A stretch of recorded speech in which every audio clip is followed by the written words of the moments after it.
Okay, let's try this again. Someone was walking by, doing their own thing. Don't want to hear anyone in the background too much. So, starting for this March of 2026, it's going to be three animes. And come May of 2026, it's also going to be three or four animes. Because anything that's going to be coming out in April, which is going to be the second part of the Japanese releasing their stuff, because they do everything verbatim, are going to be new animes coming out in April. I have to wait for all of April to be done to get a clear perspective on the animes that were released in April, and then post those stuff up in, let's say, late May, because some might actually be coming late. So, moving forward, this list is going to be of three different animes that came out in late and mid January to late and mid February. It's not going to cover anything that came out in March because nothing that came out in the first week of March has arrived to the United States as of yet. So for right now, I'll only cover those 2 months. Um, yeah, and I would say out of January, I only found one that was actually good enough to be considered, one or two that were good enough to be considered to be put on this list, and then one that came out in late February, also good enough to be considered on this list. And their stories are pretty good, and they're very different from each other. So they're not the same. About the only thing that's I would say is, since I typically do animes that are related to things that are brand new, this one might be one of the first I'm doing with regards to something that's not brand new, something that's part of something that's repeating, not a continuing series, more like a next chapter. I did it before in the past, but this is stuff I don't typically do every now and again. Most animes I do are always going to be brand new animes. So the anime that you see here, or the picture of the anime that you see here, is Trigun Stargaze. So the number three will be Trigun Stargaze. The number two is going to be Scum of the Brave, and the number one is going to be Cosmic Princess Kaguya. And why that's the number one? It's plain and simple. It deals with a lot of social topics. It deals with a lot of family topics. It deals with a lot of loneliness topics. It deals with a lot of um, depression topics with regards to closing yourself off from the world and going into the virtual world. It deals with a lot of survival topics. It deals with a lot of emotional connection with regards to those around you topics. Um, and some of them are heavy, but most of them are light because the anime is not meant to be a depressing anime. It's meant to be a light anime using positivity of AI to make people feel happy rather than the dangers of AI. But it also has those aspects of AI that are considered dangerous. So, yeah, I thought that would be the most logical one to be number one based on it hits closer to home than most of everything I've seen now in fantasy. Plus, it hits closer to home with regards to the modern era and social era of the modern era than the other animes because most of them are heavy duty with regards to dystopia future or sci-fi future or fantasy world that aren't really linked close and hit close to home with regards to how we deal with family and friends and stuff. So that's number one. And Scum of the Braves would have been number one if it was for the fact that certain things are kind of obvious in that anime. And my feelings towards the anime is that the artwork is not done that great. But I think the point of Scum of the Brave is not to deal with its artwork and the creativity of its artwork.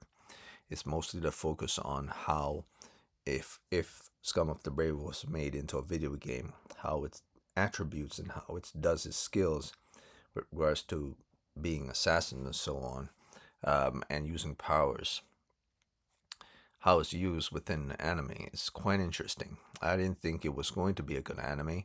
Turns out it's very informative and it's very meaningful, and it develops its plot and its complex story layering with regards to characters and with regards to the world in good incremental steps.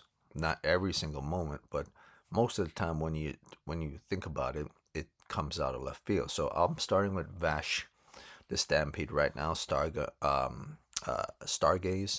Trigun Stargaze, and this is the first episode of Trigun Stargaze, where you see a moon, and it's a moon that was destroyed due to what happened in Trigun Stampede, or should I say, effect of something happening due to what happened in Trigun Stampede.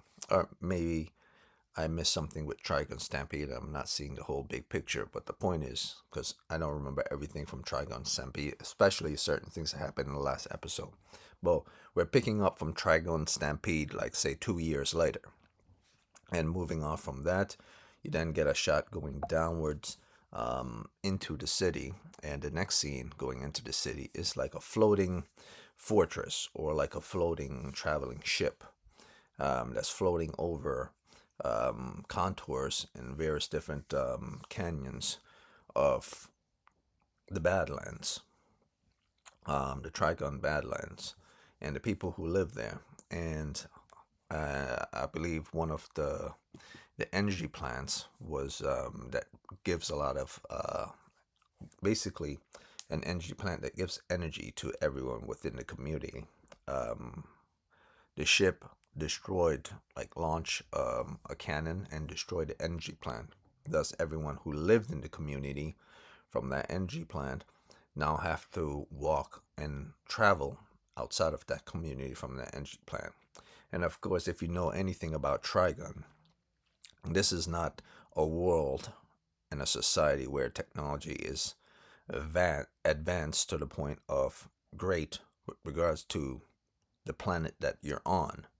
It's only advanced and to a level of greatness if you are not from the planet. I say if you live in space. So there's a huge gap between those who live on planet and those who live in space. Because the people who live in space are people who were claimed to have been gone for like centuries, maybe even longer, and then eventually they came back. And during this period on Earth, due to whatever catastrophe happened on Earth, those who lived on Earth eventually have to go through things like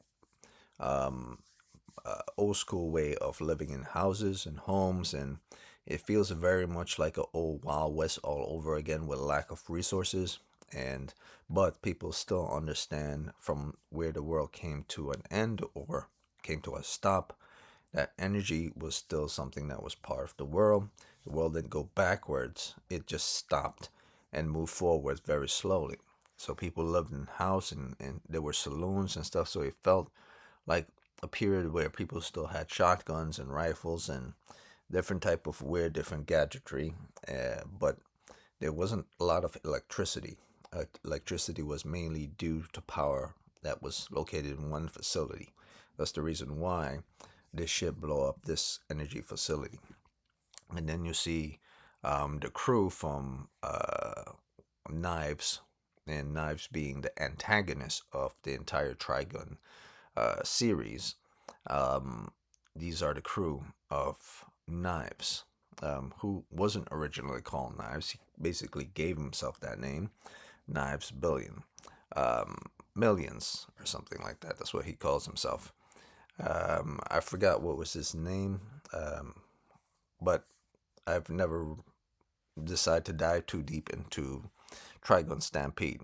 So they're there to see the destruction of this energy facility, and then it transferred from them seeing the destruction of this energy facility to the opening scene of Trigun Stargaze.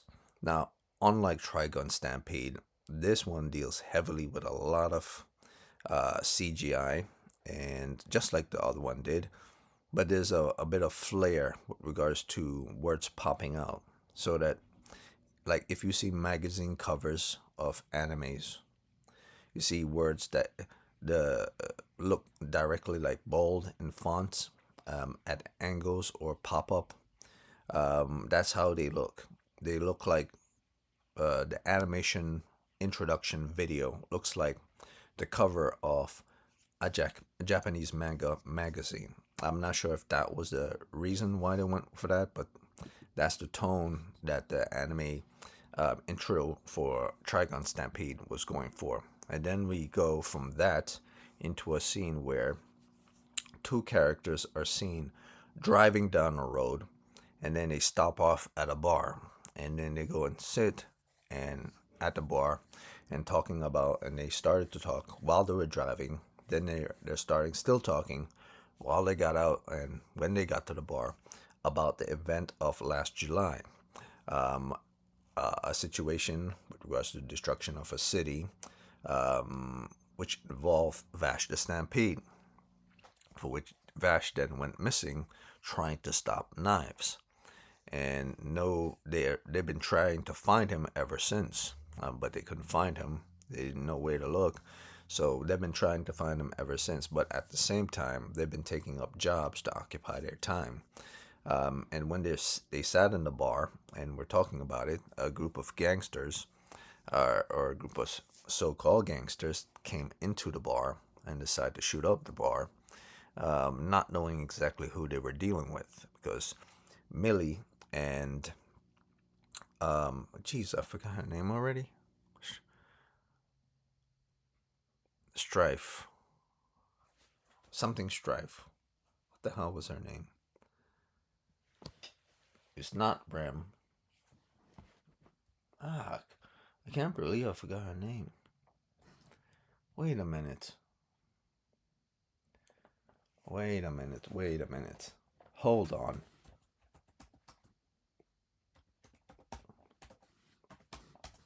Do I have to look up her name? Like, what the hell? I forgot her name.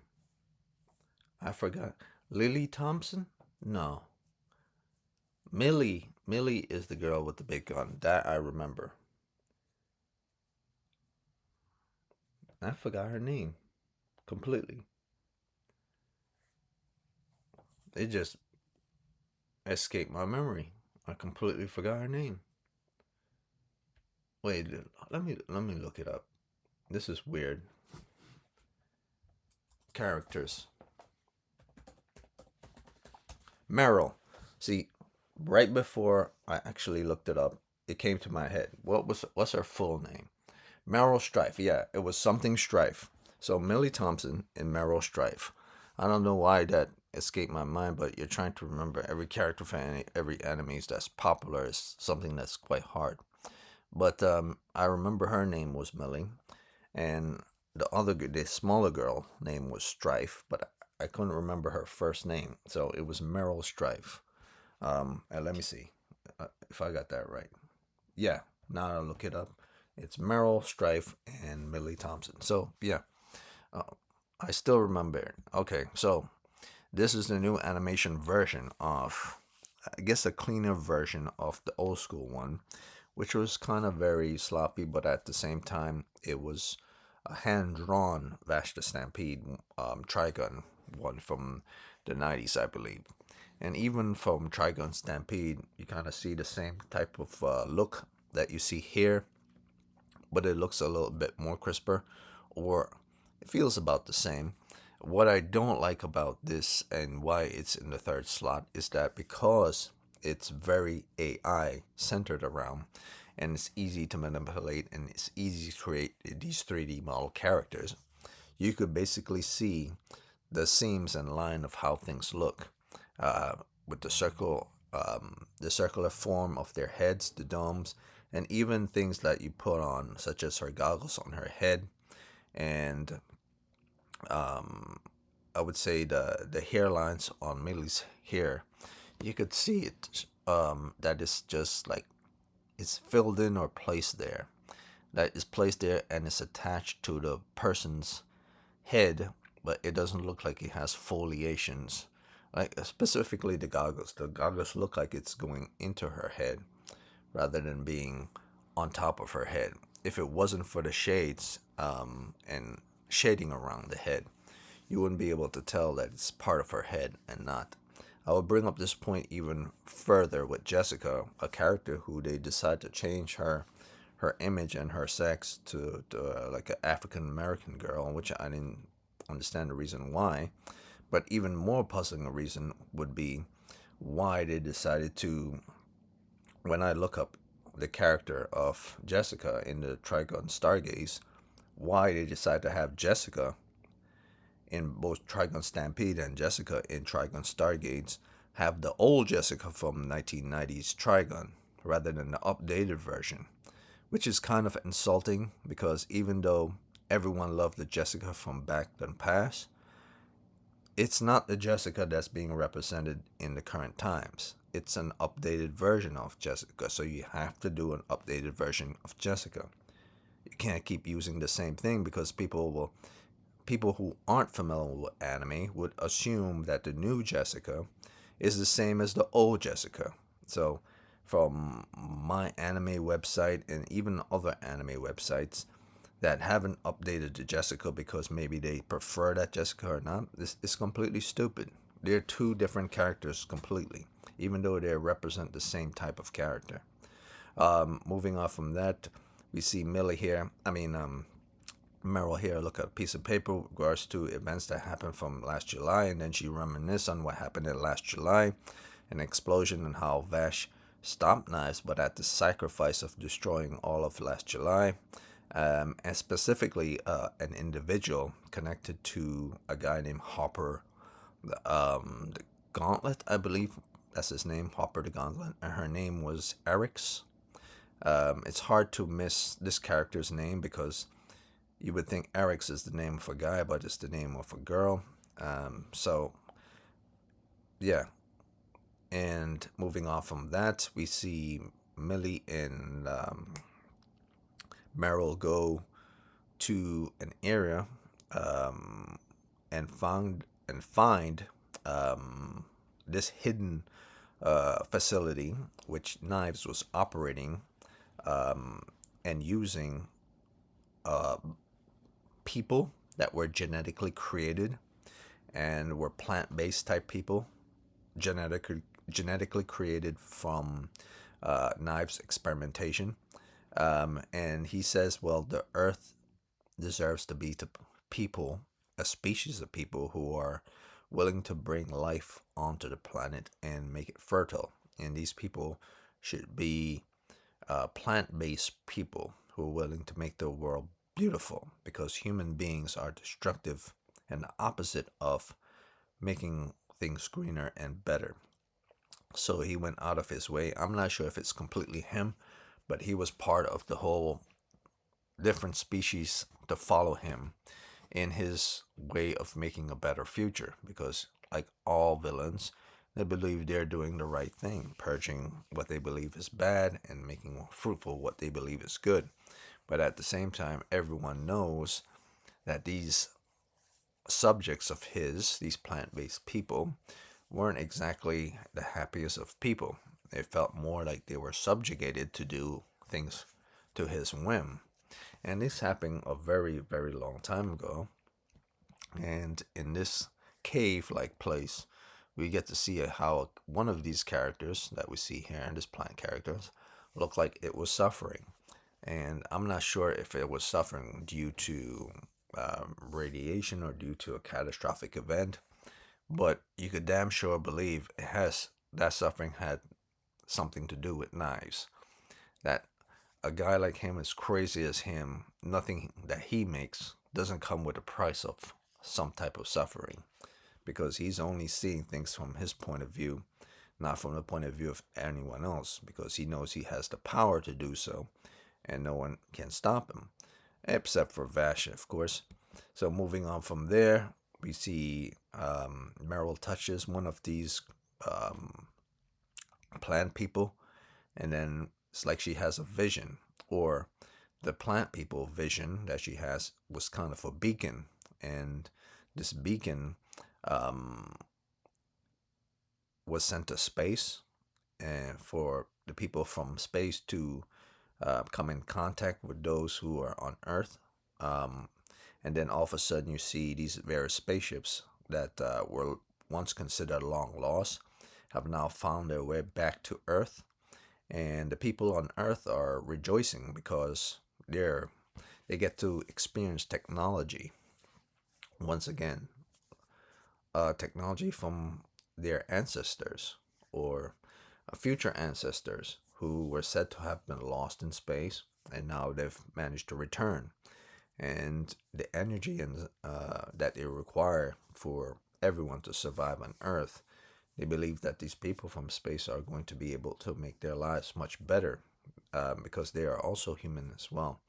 And they're not worried about anything else moving forward. They just know that the lack of technology and the lack of resources they all have on the planet Earth um, is bad, and they need these people from space to help them, because these people from space aren't really aliens.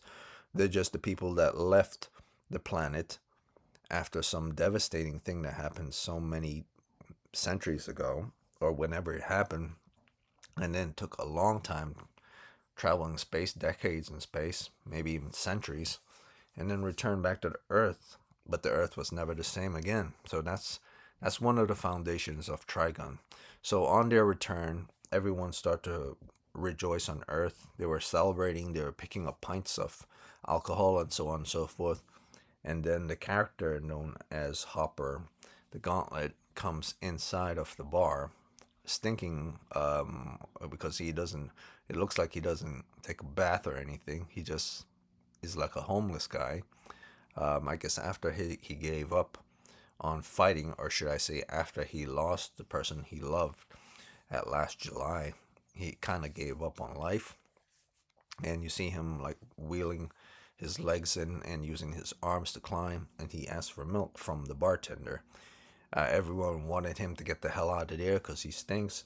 So he took the milk and the food and whatever else he had in pantry, or if he has them in pantry, and decides to give Vash milk and food and stuff, which is strange to me because the very person that was his enemy in Trigun Stampede is the very person that he's now giving food to and is trying to nurse back into health, because for some reason he's keeping Vash alive, maybe to have him suffer, maybe because he knows Vash has lost his memory, and because Vash has now lost his memory, and he's pretty much Vash has given up hope because he's responsible for the death of like thousands, maybe more than that, tens of thousands of people, depending on how many citizens were in last July. He sees himself as a failure, not as a savior of humanity. So he's like a lobotomized person, or semi-lobotomized person without the lobotomy part. And so he's being nursed back to health. And eventually, everyone is celebrating.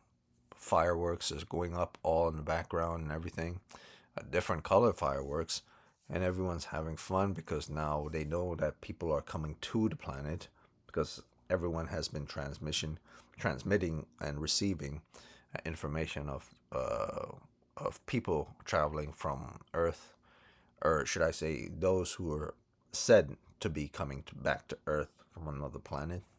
Um, that is a different story, but moving forward from that, we get to see a backstory.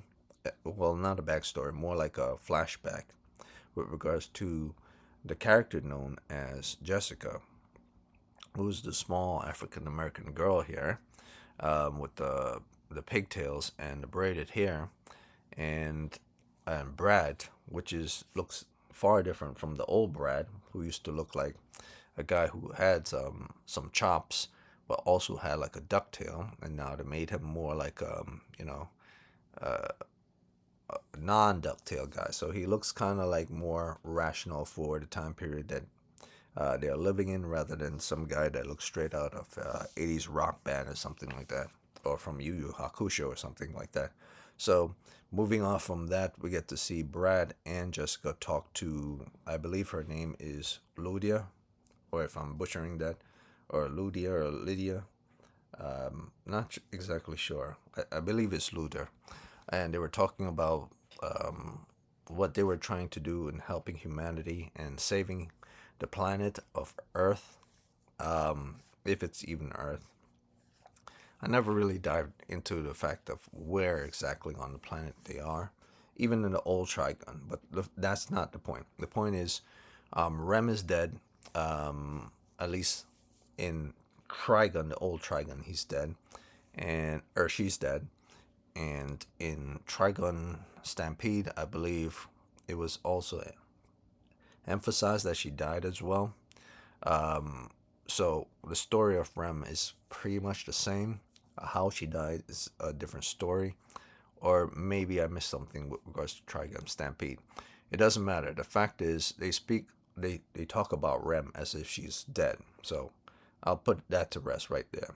So moving on from that, eventually, we see a Jessica slowly but surely waking up after she fell out of her pod, after she woke back up from reminiscing or remembering a dream that she had with regards to Brad and Ludia talking to her about Vash helping them out to make humanity better, because Vash was part of the whole spaceship crew, and also Vash and Knives, when they were both kids, were were part of the experimentation. Both were genetic experimentations towards to make better human beings than the original, because apparently the human beings who ruined the planet, they everyone in the ship believed that they were the seed ship believed that the problem with humanity is that the genetics is a genetic thing. So Vash and Knives were part of a program to make better humans, a more advanced type humans. But these more advanced type humans had some very unstable traits that were represented not just psychologically but physically as well. They could do some unusual things that normal people could not. You could we could basically say that what Seed was trying to do, or the people in charge of Seed were trying to do, they were trying to make advanced human beings who could survive for vast amount of years with a little bit of food, a little bit of water, and basically almost nothing, and still keep going with regards to the type of energy their body housed. So everything about the character of Vash and Knives were they were made to be like advanced people, advanced in every aspect, both health wise, recovery wise. So they're like superhumans. But unlike Knives, Vash came out to be more sensitive with regards to the human condition, when Knives was more of a skeptic with regards to the human condition, seeing the faults of human genetics. Moving on from that, Jessica wakes up and then shows the picture of Vash, that she's looking for Vash, who came to Earth during Trigun Stampede, and she's looking for him. It shows the picture to Hopper, the Gauntlet. He shows her. He leads her to Vash. She then tries to speak to Vash.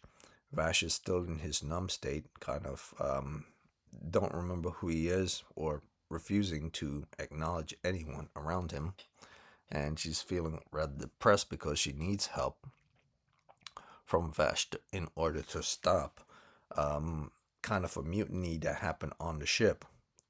So yeah, those who are loyal to um, those who are loyal to Knives, the ones that were left behind on the ship, that weren't sent to Earth, um, or escaped with Knives and Vash, because I remember Vash escaped due to the help of Rem, and Knives left as well. But those who were loyal to Knives were kind of having a coup and mutiny and killing those who are not loyal to Knives, and setting into place Knives' whole agenda. And there are various other ships as well. Not just There's not just one siege ships. There are many siege ships. So there are many people who are loyal to Knives, and they would try to spread it. They're trying to spread his belief into the other civilians on other ships as well. Um, One is happening on Jessica's ship, so that's the reason why Jessica escaped the Earth looking for Vash. Turns out Vash is almost like a lobotomized person, but not fully. Um, and eventually, um, Hopper says, well, he can't keep doing this, so I'm going to make a decision to snap this guy out of it. I'm going to threaten to kill Jessica because now someone that cares about Vash is here. So he's going to threaten to kill Jessica, and he'll probably do it because he has lost someone as well who was killed by the actions of Vash Stampede. And you could say that that wasn't Vash's fault. Vash was trying to save everyone, but the fact is, it backfired on him, and he ended up killing a lot of people, a lot of innocent people. So Vash is very much a murderer. Well, not a murderer, a killer.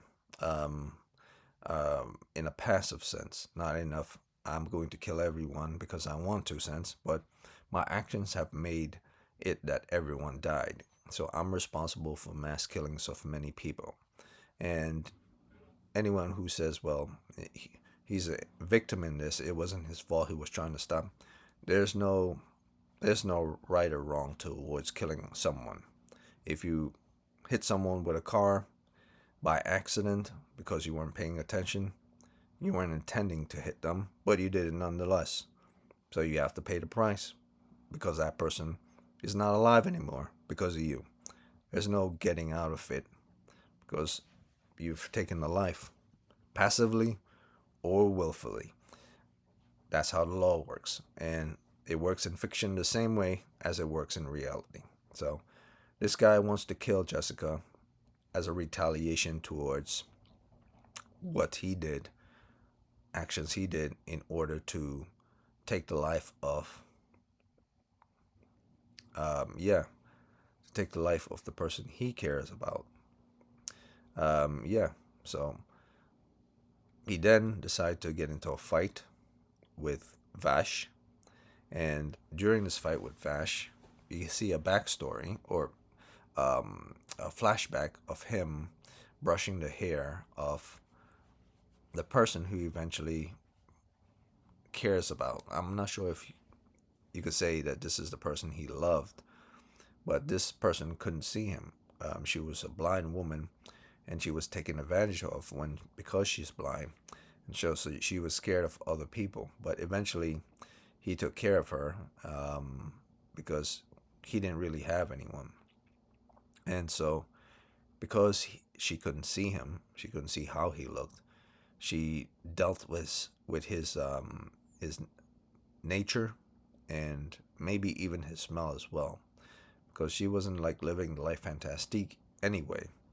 So yeah, moving on from that, we then see him remembering how everything happened in last July and how the entire city was destroyed, and including the person that he fell in love with during the time of him um, being in that city. And so, on her death, he swore vengeance to take Vash's life by trying to kill Jessica in order to do so. Um, yeah, so that's what happens, and eventually Vash stops him by shooting a bullet into his bullet-looking um, body, which he turns put his huge, gigantic arms, which are like giant pistons, and make himself fly into the air like a jetpack and fly towards Vash. Stopped him. He falls to the floor, crashing to the ground. But in the end, it doesn't matter. He ends up making sure to grab Vash's arm and to take the gun that Vash used to stop him from trying to hurt Vash himself. And he shoots himself with Vash's gun while holding Vash's arm. So that's the end of Hopper the Gauntlet. Of course, Vash, after what I should say, what snapped Vash out of his whole semi-lobotomized state is that he know who Jessica is, and he knows how important Jessica is to him when he was a kid growing up on the ship. And Jessica was nothing but a little baby when Vash was a boy, and so it's like she was um, a daughter to Vash in some cases. Even though Vash is pretty much young, it's either like she was a daughter of Vash or a very young sister to Vash. So he couldn't allow that to happen, not on his watch. So even though Eric's died, or due to what happened in the last July, um, he wasn't going to let whatever happened with Eric's um, happen to Jessica as well. So moving forward from that, Vash and Jessica then travel to an area to look for how to get in contact with the others on the ship and this facility that he came to, the ship that he came to, because he knew of this location, another abandoned ship location. Turns out that there are robots in this area, robots like plant looking robots that serve knives as well. And these plant looking robots are puppeted by Leon the Puppet Master. So they're more like robots, but they kind of have, or at least one of them had like a plant looking design to him of an outfit that he was wearing, imitating knives.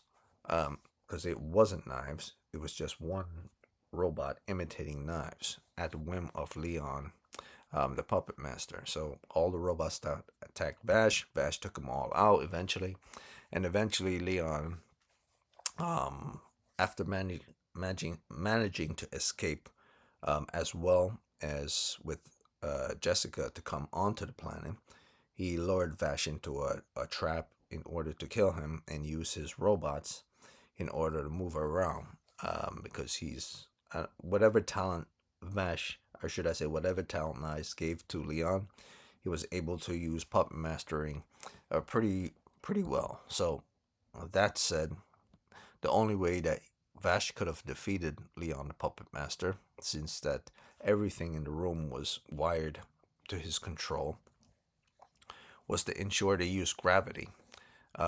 Because if he used gravity on himself and on everything that's standing, everything that's moving will collapse to the ground due to the enormous amount of weight pressured on it. That includes Leon the Puppet Master and all his puppets as well as Vash. But because Vash is kind of like a superhuman, he's able to force his way to get up.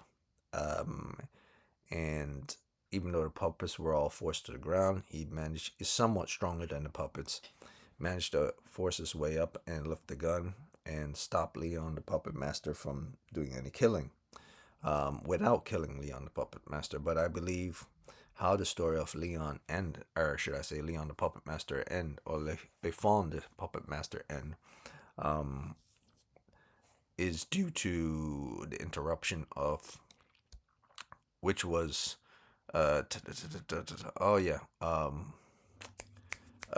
Woodwolf, which he appeared at the end of episode 1 and appeared to save Vash in episode 2 while he was fighting Leon the Puppet Master. So Woodwolf was going to kill Leon, but Vash told him to stop, and of course, Leon was never killed. So just to state that, if anyone ever said Woodwolf killed him or Vash killed him, that's not true. In episode 2, Leon is very much alive. Now, if he killed himself just like um, Hopper the Gauntlet, that's a different story. But I don't remember after watching episode 2 that he killed himself. So moving on from that, we're going to get back into the more groove of things. Vash, Woodwolf, Meryl, and Millie, and of course Jessica meet up with the rest of the crew of the crashed ship that came to Earth. That same mutinous ship that Knives was part of and he left it up for Leon to take care of. Eventually came down in Trigun Stargaze because both Vash and Knives left the said ship that they were on with Brad and everyone, with Rem, a long time ago. And they entered Earth, and they were on Earth for quite some time. But I guess you could say the travel time between Earth and the ship in space seems like a long while, long period, long period of time passed on Earth. But it's not really that long of a time period between that of Trigun Stampede and Trigun Stargaze is 2 years. So the period between the mutiny happening on the spacecraft Seed isn't too far away. And whereas to what happened in Trigun Stampede on Earth, they aren't too far apart because due to traveling time, they would have been simultaneously if the ship was near Earth, but it was just 2 years apart from entering Earth's atmosphere during the travel time. So whatever happens in Dragon Stampede, early evacuation of both Vash and Knives leaving the planet, they managed to reach Earth ahead of time. So that period for which the ship was able to get to Earth later on would have taken 2 years.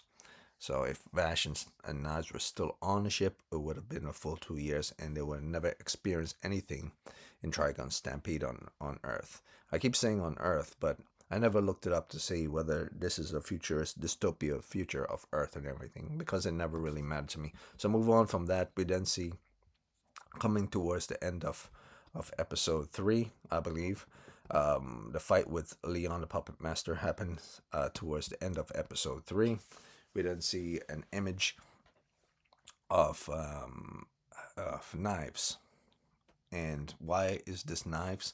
Simple, because whatever happened in Trigun Stampede at the very end of Vash stopping Knives, the result of this is Knives' total obliteration, and you're thinking Knives is dead. It's only his body, his external body got completely destroyed, and many of his internal components got destroyed as well. In fact, you could basically say he was completely disintegrated, or almost completely disintegrated, except for certain parts. Basically, this is a Frieza situation, where all of Frieza was destroyed except for certain parts. One of the parts being sections of his brain, or if it was complete obliteration, this is simply a duplication process of whatever DNA was left over from that destruction of his body and him coming to an end that was saved and preserved by his followers. And his body's now being replicated within this machine to come back to life. A very gruesome looking example of Knives, but not surprising at all. The guy is very much a crazy maniac, and for him to be seen in this type of fashion by the people who created this anime, it was intended to show that he was not really human. I'm pretty sure if it was a situation involving Vash being his body completely destroyed, and then his body was to be fully regenerated, they probably wouldn't show it in this manner because it looks more horrific. Whereas in Vash manner, if his body was to be destroyed, it would be shown in a more different manner than this. So that was the end of Trigun. Those are 3 episodes of Trigun. It's a very interesting story. I do want to see the end of this.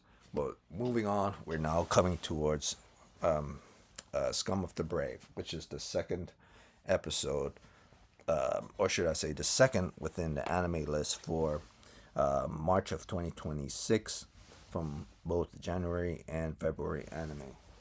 So I'm going to make sure you get a drink of water, and I'll continue on forward, because I remember in my last video I was talking a lot, but I didn't drink enough water, so I'm going to learn from my mistakes.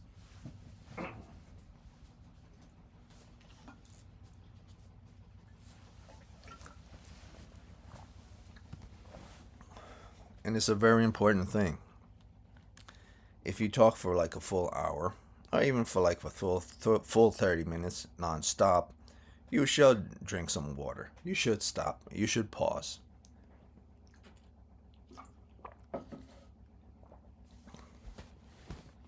Because It's not a good idea.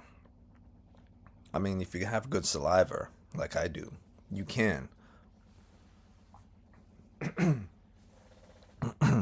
But over time, if you if you start to talk nonstop, then it's going to affect you in the long run. Now, I had to learn that the hard way, trying to force my way to speak through the last video. That was like more than 3 hours long. That said, this is Scum of the Brave. This is the first image in Scum of the Brave.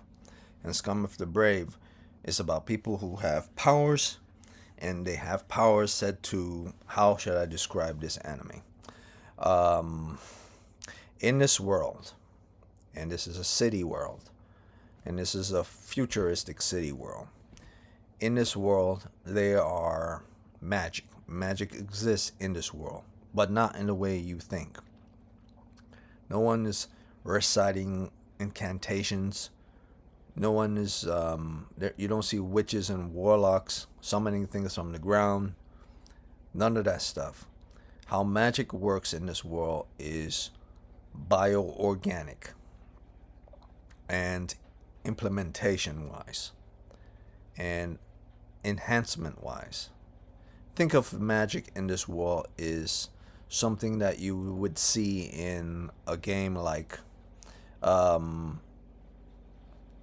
not Siphon Filter, but um, Deus Ex Machina, Deus Ex, or Deus Ex, Deus Ex 1, Deus Ex 2, Deus Ex 3, especially Deus Ex Mankind Divided.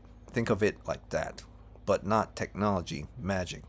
So, in this world where magic is being used and presented to everyone, magic can be manipulated to enhance your body, so you could do magic stuff such as fireballs, summon water, see things, use make objects appear out of nowhere, and these things are implanted into the body, and many of them are also implanted into the neck.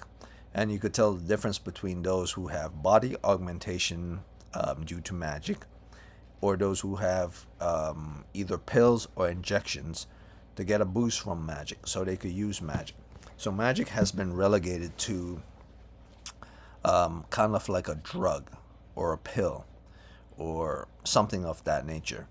And here we have and what we've learned in, or should I say what I've learned in this anime, and the anime has told you when you first watch the first episode, that the criminal underworld has been abusive of this new technology, because once they got wind that people could enhance themselves and make themselves live much longer or be able to do certain things, the first thing the criminal underground decided to do is to see how they could exploit this for the betterment of their organization, such as if they get shot, they'd be able to get back up from getting shot and they'd be able to live. Or if they need to summon a shield or be able to withstand fire explosions due to having hard skin, they've considered this type of magic in order to use magic as something that's hugely beneficial for their survival and for their taking over the city with the introduction of this technology, which is very telling of the person or persons or organization that decide to create this thing from the beginning. How could they have not known that people like Criminal Underground would eventually try to use this to their advantage? Because the original idea behind this magic was to help people to recover from severe wounds and severe damage and certain cancers and stuff that would limit their lives, or those who get into crashes and stuff. But once the Criminal Underground learned of this, they managed to use this in order to do very, very bad things. So, and there are said to be 5 different Criminal Underground types, but they're also said to be an organization meant to take care of them. And these organization people go under a specific name. They are called Brave, those who fight the Criminal Underground, who are abusing this new type of technology to benefit themselves and their society from being a tyranny and a nuisance to society, and to take it to a new level to make themselves more powerful than before, to build an empire for themselves that they couldn't have done in the past. We now have this new type of law enforcement agency, which are like a secret society type of law enforcement agency, but it's not secret. It's more like the government and the states, they know about them and they know that they're enforcers. Think Angel Cop, whereas, they're specifically like hitmen or Judge Dredd types. That's what Braves are. But they're not above the law and they cannot dish out the law on bad guys just simply because they can. They also have to follow certain rules, but as long as the rules stated that, yes, based on what this person is doing, you could kill them, they'll do it. So they are very close towards, basically, you could say Braves are kind of like licensed to kill people. If they know that you're a criminal and part of a criminal underground, they could either capture you, you could come quietly, or they'll just basically straight out kill you. So this is one of the first scenes we see. We see a young girl on a roof with three gangsters. That's part of one of the five families, I believe. And the gangsters probably don't have any powers. They're low-level gangsters. They're just normal people, and only the higher ups within their division, the mid division, and the higher ups of their organization use said powers. The lower level guys are still regular thugs that carry guns and use knives and stuff. And yeah, it's typical intimidation stuff. So they were sent to track down one of the Braves and to kill one of the Braves. And Braves can be killed. They're normal people. They just take a lot of damage before they get killed. Some of them, if they take like like a couple of bullets in their body, eventually they get weakened and fall to the ground. And if you're close enough to them, you could like end them off just like that. So they're not invincible, depending on the type of power they have. And you could kind of get one up on them depending on how you fight them. You could either corner them quick or execute them quick, or whatever it is that will require you to defeat them before they're able to use their powers. And Braves typically, like this character, inject their necks in order to use their powers. So before the injection even go into the necks, if the said person is in front of you and they could pull out their gun and shoot you, damage you, and you fall to the ground, you'll be weak before they'd be able to take you out. So they'll be able to take you out pretty easy. But it also depends on maneuverability. Like even if they shoot you and you're able to throw yourself off of a building, and of course you might break your legs and stuff, but depending on the type of injection you're putting into your neck to recover damage, by the time they get down to your location, you might be fully healed, or you might not. It all depends on the training of the person and depends on the type of level of potency of the drug or the mixture you're using. And here, this girl who's wearing this uniform is a Brave in training. Not a Brave, but a Brave in training. Because Braves are not just people who are within the city, kind of like judge, jury, and executioner types, or licensed to kill types. Someone has decided within the government and within the state to create an academy that would train people to hunt down those who are abusing the technology, the magic technology, to benefit themselves, such as criminal organizations, drug traffickers, terrorists, so on and so forth. So this academy was specifically designed to make more brave soldiers who are willing to kill criminals, kind of like the FBI or CIA or something, but they now have the task of using magic to help them. And this is a very important thing because you have to have a type of potency, you have to have a type of mental clarity, you have to have a type of capability to be considered to be a brave in training. So in advance, everyone who is selected to be a brave have to have some type of moral high ground or moral low ground which they find interesting. The school found interesting to select you from the beginning. Then they train you and see if you're able to deal with the pressures of being a brave, because being a brave is not something that's easy. So moving on forward, this character gets shot. She falls to the ground, and the gentleman in the orange coat will eventually have to come and rescue her. So moving on from that, this is an introduction scene. This introduction scene of many people wearing uniforms, the guy with the long trench coat, and someone kicking open the door wearing a red jacket and having a knife. These are all part of an introduction video. That's the introduction of this anime called Scum of the Brave. So moving on from that, you get to the next scene. So we get to the next scene, and the next scene, and the next scene. Go back, and here, um, okay, so here we're at the part where the person falls to the floor, and they collapse, and he then has to go back and see if this person is alive. He then goes back to see if the person was alive, and he hears that the person is alive, but he says, "This is not my concern. I'm going to walk away and keep moving and continue on with my life. I'm brave, but I'm not involved in whatever this person is." He then looks on her neck to just double check, because even though he was going to abandon this person, it's a good idea to just see if this person is alive, that they need medical attention and stuff. He's asking himself, why am I getting involved in this? So moving on from that, we then get to the next scene. We see the brave tattoo on her neck. And then the guy that, one of the gangster guys that were on top of the roof came down, pointing the guns towards him, tells him that, listen, step away from the girl, mind your own business. This has nothing to do with you. He says, fine with me. I'm going to move away from the girl. But he then informs the guy that it might be not such a good idea to shoot the girl, or shoot him, because he might be part of one of the 5 mafia families. That's what's going on there. Eventually, he admitted that he's not part of the 5. Takes the guy out pretty quickly by using his own thing that looks like a gun, and injects it into his neck.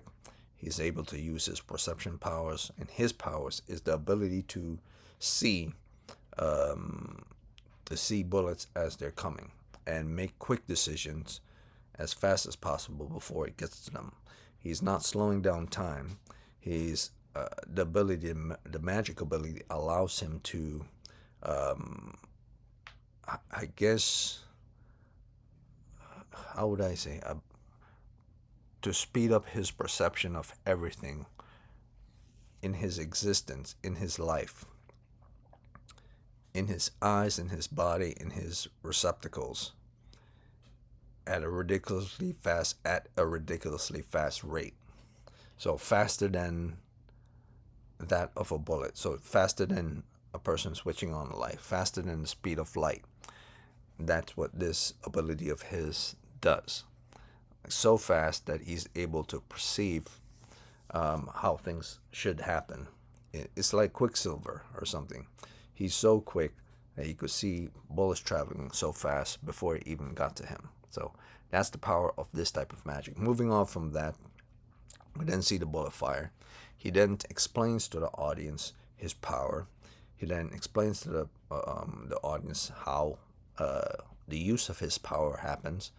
And then moving on from that, he stops the guy. And I mean stop the guy, I mean he ends up killing the guy. And then he moves forward to rescue the girl and brings her back to health. But she didn't really, or should I say, he didn't really bring her back to health. For her brave ability of whatever she was trained to do, completely sealed her wound, and she came back to health herself. She then tracks him down into this type of bar for braves only, and with her friend, they both state that they need to find their friend that got captured by one of the bad guys in the story. I believe it's a demon king or something like that. is probably not a demon king. I forgot what was his name. Um, he was a bad guy, demon lord or lord of Lord of Thorns, or the Thorn Lord, or something like that. He was called Lord of Thorns or Thorn Lord. Um, and the character next to her is called uh, Yuki or Yukini. And the girl with the ribbon in her hair and the pink hair um, is called Aki, and she's a very brazen person. She's a very bold person, and her friends follow her. Maybe not because of her behavior, but more because of her nature. So, lots have been, there's lots to be decoded with regards to the character Aki and with regards to the character Yukini. So, moving on from that, we get to the next section where we see a backstory or a flashback from the perspective of the gentleman here. And I never said his name. I believe his name is Yashiro. Yashiro. Okay, so from the point of view of what he believes is going on, or not what he believes, but what is going on. But in his mind, he's seeing the actions done by other people to make an organization known as an Academy for Braves a bad idea. A bad idea, as in the duty of a brave is a bad thing, because a brave is a person that have to deal with a lot of garbage that's in the world, deal with a lot of killing, and deal with a lot of cleaning up, and deal with a lot of abuse of drugs and other things that come, alcoholism, and a whole lot of other things that come with being a brave and dealing with coping with losses as well. So to have people who are basically trained to be assassins and trained to kill others is a bad idea, as if from the point of view of Yashiro. So moving on from that, he then states that, or should I say, Aki states that Yashiro should help them and she will be his student. And he refused to do so. And his other two friends, I can't really say, I could call them his friends, but associates, the one with the glasses and the other one with the glasses wearing the green jacket, who are also braves. One is an the bald guy is an ex-mob person, and the other one is, I'm not sure about him, but they're both braves. And the bartender is also the person in charge of this Braves bar. They each have a name. I think the bartender is Ed, and the other two are something else. I don't remember. So moving on from that, after he refused to help her out, he then moved to leave the bar and says, I don't want to deal with this. I don't want to deal with you. But she managed to convince him to go rescue her friend, because something that involves why he's doing it is because he needs the money. That's the primary reason why he's doing it. And because I believe a girl, Aki, managed to persuade him to show off his ability, because he claims to be one of the best braves that are out there. And his friends believe he's also one of the best braves that are out there. And since this girl, as part of this academy, hasn't fully graduated, she doesn't know what it is to be an experienced brave. So she kind of challenges him. She kind of challenges him to prove himself, even though he refused to and he doesn't have to. So he wasn't going to do it. So a large number of numbers, like with a lot of zeros, had to be the convincing option to get him to walk out the door. But then he also felt guilty about it because it wasn't about the amount of zeros. It's the fact that it was mostly her savings for her school that she was willing to use to rescue her friend. So morally, he felt bad regards to taking her money from a minor, which is kind of legal. So he he's not going to do it for free.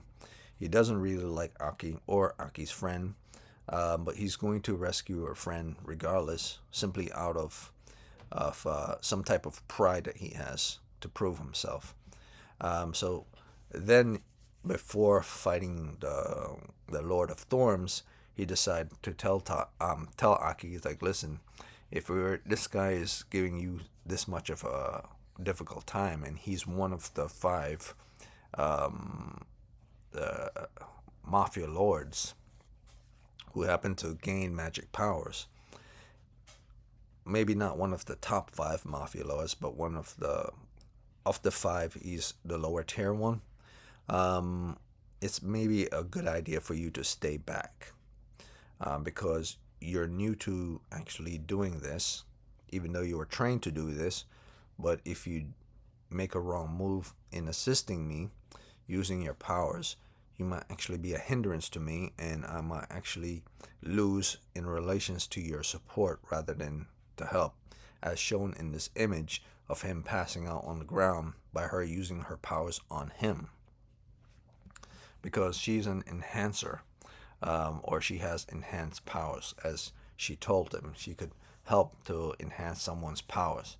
But she doesn't tell him the whole story, because she has other gifts that comes with said powers. So he's basically saying, if you don't know how to fully control your power, you will eventually be a liability to me.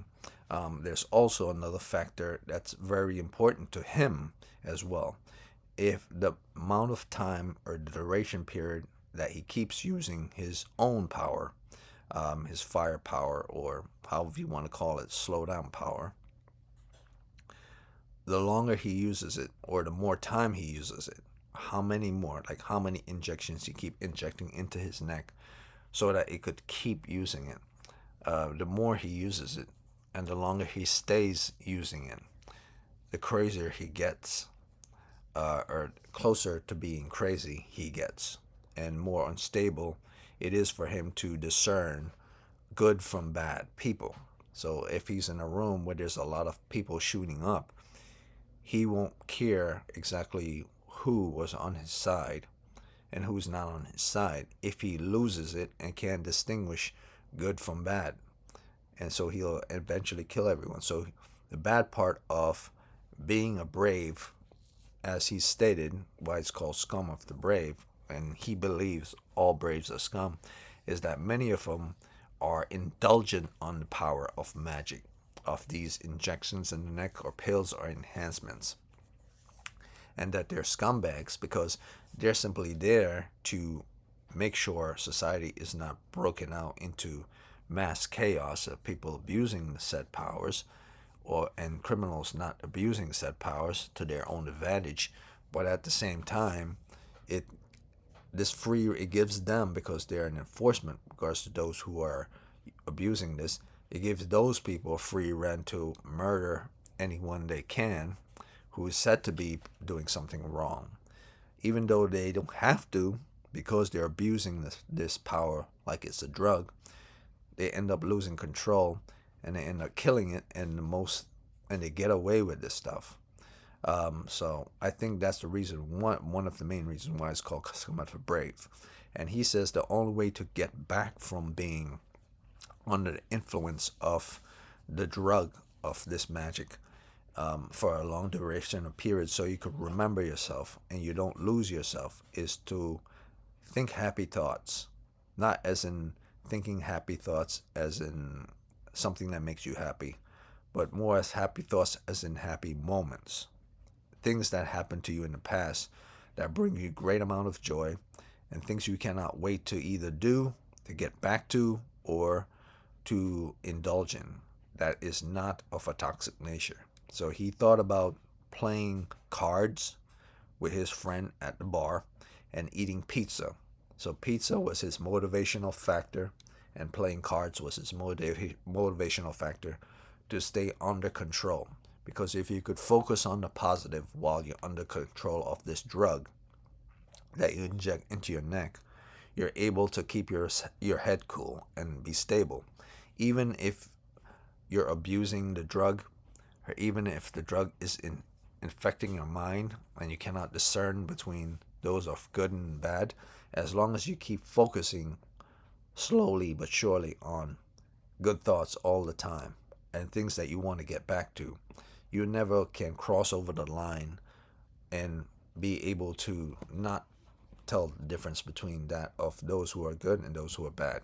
So in the fight with regards to the Thorn King or the Lord of Thorns, it would appear during this fight that the Lord of Thorns knew that they were coming, was readying himself to come, had his powers, willing to use his powers, but then something strange happened.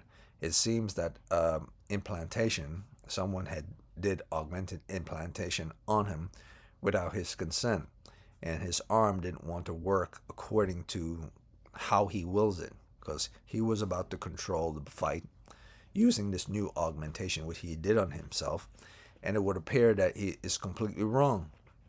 It wasn't going his way.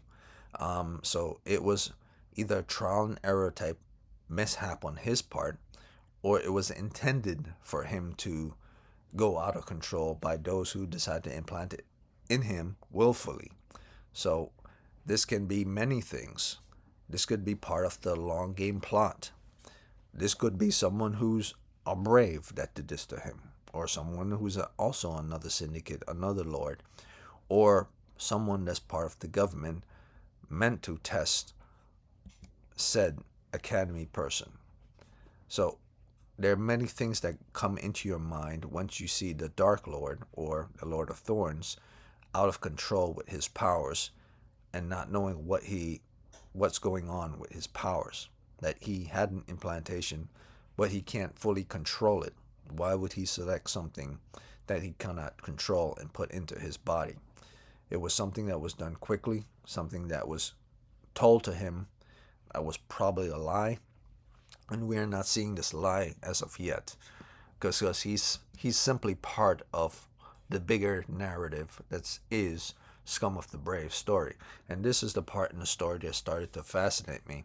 It wasn't simply about their powers, it wasn't simply about the girl and the academy, or about how the guy Yashiro feels about other people who are braves, but the more long-term plot that's going on. Because after Yashiro came in and took out the Lord of Thorns' arm, because as stated in the anime, which is more information with regards to the characters and with regards to the world and with regards to the lore, is that a person can recover from broken bones and being shot, but they cannot regenerate a part of their body if it's cut off. So we're talking straight Highlander type thing here.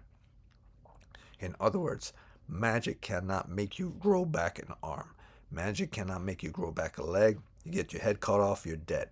Basically, that's it. Straight Highlander style. So one thing magic can't do is make you grow back a new limb. It can make you fix your arm, broken bones, re-energize cell, but it cannot replicate. It cannot replicate new of something. Like if it cannot replace, or should I say, replace something that's new. So the magic is not like a starfish. You didn't have an injection of starfish blood to then regrow an arm. It doesn't work that way.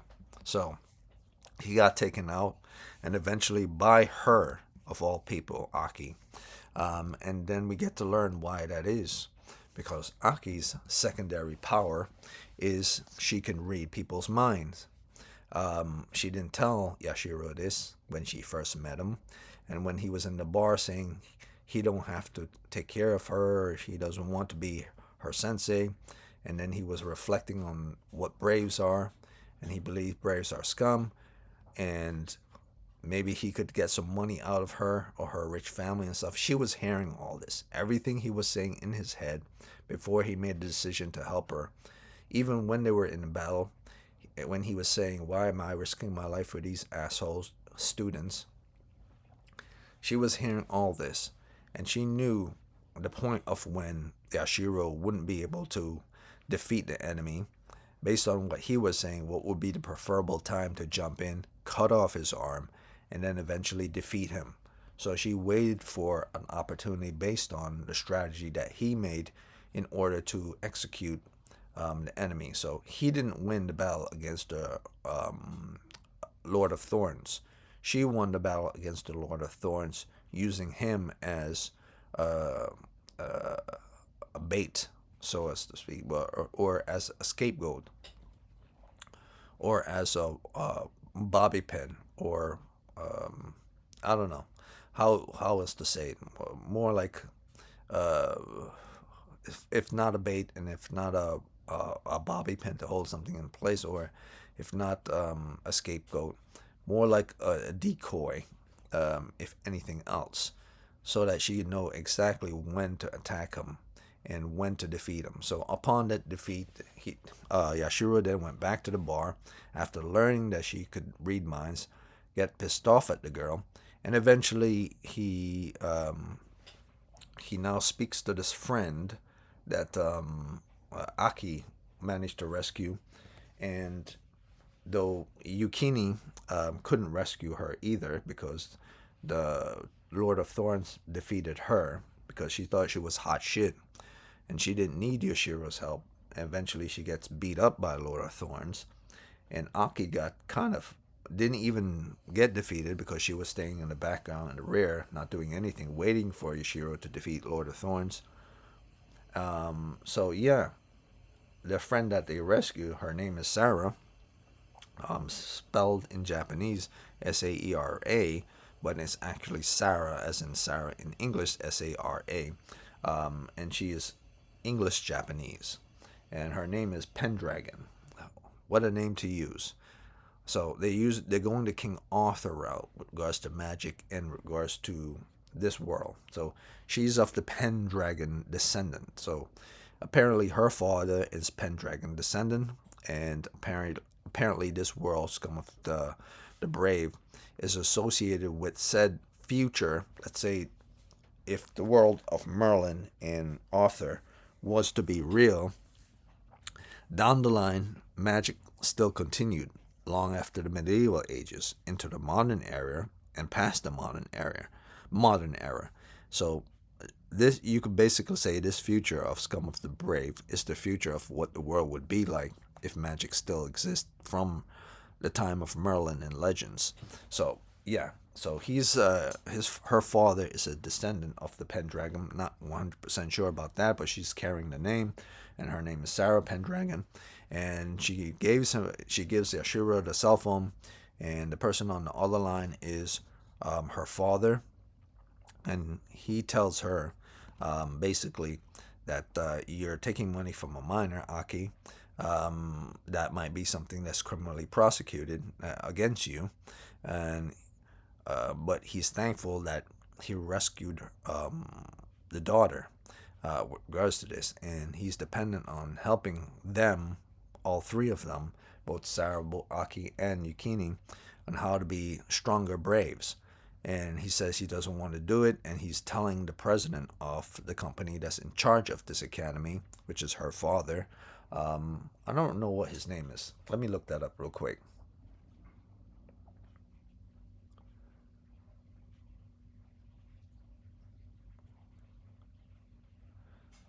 Oh, okay. That's extremely weird.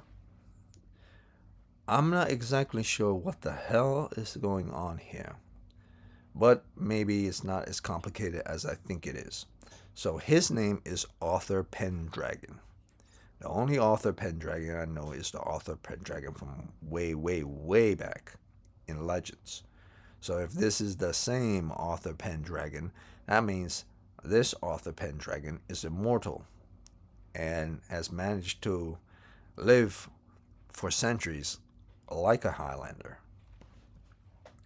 But I doubt that's the case. It might just be that he's part of a long line of Pendragons who carry the name Author Pendragon. Maybe he's Author Pendragon the 7th or something like that, or the 10th. But if he's the original Author, the Pendragon, then that means he has lived for centuries and he's immortal. And if that's the case, and Scum of the Brave, this anime is going down that route, then the anime has become even more interesting, because then there's a story behind the father as well for a reason why he's lived this long. And I'm pretty sure it's related to this magic that's in this world that's now being distributed and used by gang members and mafia types and criminals all over the world.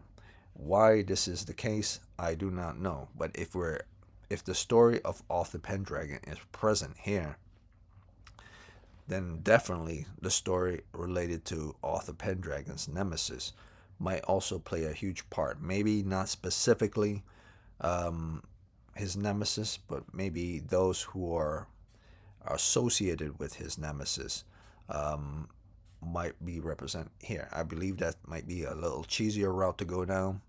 Having Author Pendragon himself is more than enough. We don't need to go down the whole him versus his nemesis approach. It doesn't necessarily have to be part of this anime. You don't need to have Merlin in here either. None of that. You don't need Excalibur. Author being author and present here is more than enough in things related to the reason why the magic exists and why, if he is the author, is still alive. So moving on from that, we then see Yukini outside of Yashiro's home waiting for him. She wants personal training from him. She wants to thank him for rescuing him from the Lord of Thorns, because she would have been dead. She says he's not bad at his combat skills, and if it wasn't for him being there, her and her friend Sarah would be dead, even though Aki was the one that delivered the final blow. He says, leave me alone. I don't want to get involved with your 3 friends and everything. But eventually he walked away and she was following him. And eventually down the road, 3 other people start following him. And he says, okay, you want to have your training with regards to fighting actual braves. This is also someone who's not a brave, but someone who use medications or use injections to the neck to use magic. That's part of one of the 5 mafia families. Say, all right, so you want your training, right? Fine. If you want to be seriously about this and seriously to be a brave, I'm going to give you a reality check right now. I'm going to get in a fight with these guys, and if you're killed, don't blame me. I told you it's not a good idea to do so. So they both get into this fight, and eventually in the end they win, and that's the end of the 3rd episode of Scum of the Brave. So this is a very, very interesting anime. Would have put it at number 1, but there's certain things that are kind of off with regards to the animation, and the story wasn't as interesting at the beginning, leading into the story, into the details. But if it wasn't for the fact that the lore, being that it's attached to Author Pendragon, and the fact that there's a way to use magic that's involved in injections or pills or body enhancements, simply something straight out of Deus Ex or something like that, and the fact that they're different. The anime tells you different ways to use your powers and how to use it. It's something reminiscent of Naruto when Naruto first came out. So it's very educational on that sense, and it's very good on that sense, and I like it a lot. So I'm now going to take another cup of water so I could talk some more and move on to the next anime. And this is the number 1 on this anime list for the month of March 2026. That's identifying both animes that came out in January and those that came out in February. And this one, unlike the other 2, is a movie. And this one called Cosmic Princess Kaguya. Cosmic Princess Kaguya. And it's pretty damn good. And I thought it was going to suck, and I didn't want to listen to another anime that's related towards singing and dancing, because that's not my cup of tea. But every now and again, it's good to step outside of your comfort zone. My comfort zone is action and especially adventure type anime. Mostly adventure, less upon action. I need lore. I need adventure. I need you to travel to a place. I need you to find this discovery. I need you to uncover this mystery. So, adventure and mystery is my thing, both in tandem together, like tandem wheels on a tractor. You know, they both serve the same purpose in order to keep things rolling on something that requires heavy axle. So that's that. And I'll take my sip of water and I'll state this also. Unlike the other two animes, this one is not fully rendered on CGI or 3D models. I could tell that this one wasn't completely dependent on just 3D models to create their characters like Vash was or Trigun was, and they didn't go down the complete route of current drawing techniques that Scum of the Brave did. Because I like Scum of the Brave because it has its own art style, which you could tell that someone did based on a classic way of doing his art style, which is cool and everything.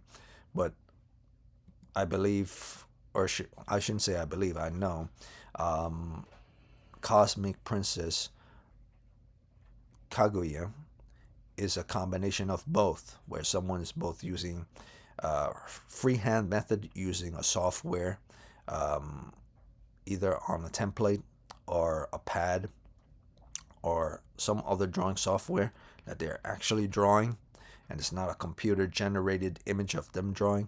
So the person is actually drawing a character, and then the computer animation replicate what they're doing. Like if the character is looking to the left, they just replicate what that person that was looking to the left and reverse it and put the person looking to the right. And if you draw the person looking forward, you then replicate the person also looking backwards when they're doing a full 360 turn. And then you draw the person looking at an angle of 45. You then do the same thing at another angle of 45 in the other direction. So if a person was to look to the left and then turn their head looking to the right, it would be seamless in a layered frame of line of reference, going from left to right, from first frame to I don't know how many frames for a person to turn their head to left or right in animation, but I know it's more than 10 layers. So that's that. So let me just drink this water, and I'll get to Cosmic Princess Kaguya, which I thought was a very stupid name for an anime, but in some ways it's still kind of. I think they should have left the princess name off and left it Cosmic Kaguya something else. She didn't have to be a princess, but maybe it's the whole point of the lore that's associated with Princess Kaguya, that's said to have come from the moon, which is part of Japanese lore. Not something that's focused on a lot, but it's part of their lore. So it would make sense to call it Princess Kaguya or Cosmic Princess Kaguya. So, but this is a different take on that story. It's a modernized take on the story involving something that's more ancient in our set times, using AI as a tool to tell said story, but in a different way. So at the same time, you're getting a lore of something of Japanese history that's been around for probably more than 100 years. Probably more than that, depending on when that story or when the lore of Princess Kaguya came out. And you're also getting something with regards to current lore and current technology, which is AI used in a modern era for virtual game playing and social interactions between families and friends. So that's that. Let me drink my water and then continue on. Now, there are so many names for so many anime characters, so for this one, just to keep things stable, I'll make sure I have my list of the names that I wrote down on a piece of paper open. I do remember Kaguya is the name of the main protagonist because it's obvious she's the name of the main protagonist. Well, not really. She's not the main protagonist. She's the secondary protagonist. Or maybe she's the secondary character. She's not really a protagonist. The protagonist of this story is the character you see right in front of her. and her name is Iroha or something like that. I will have to. Well, let me see. Look it up. Main character Sakayuri Iroha. Okay, so I was right. Her name is Iroha. And all right. And Kaguya is, yeah, secondary character. So basically, Kaguya showed up to her place. But I'll get into that after I drink my water.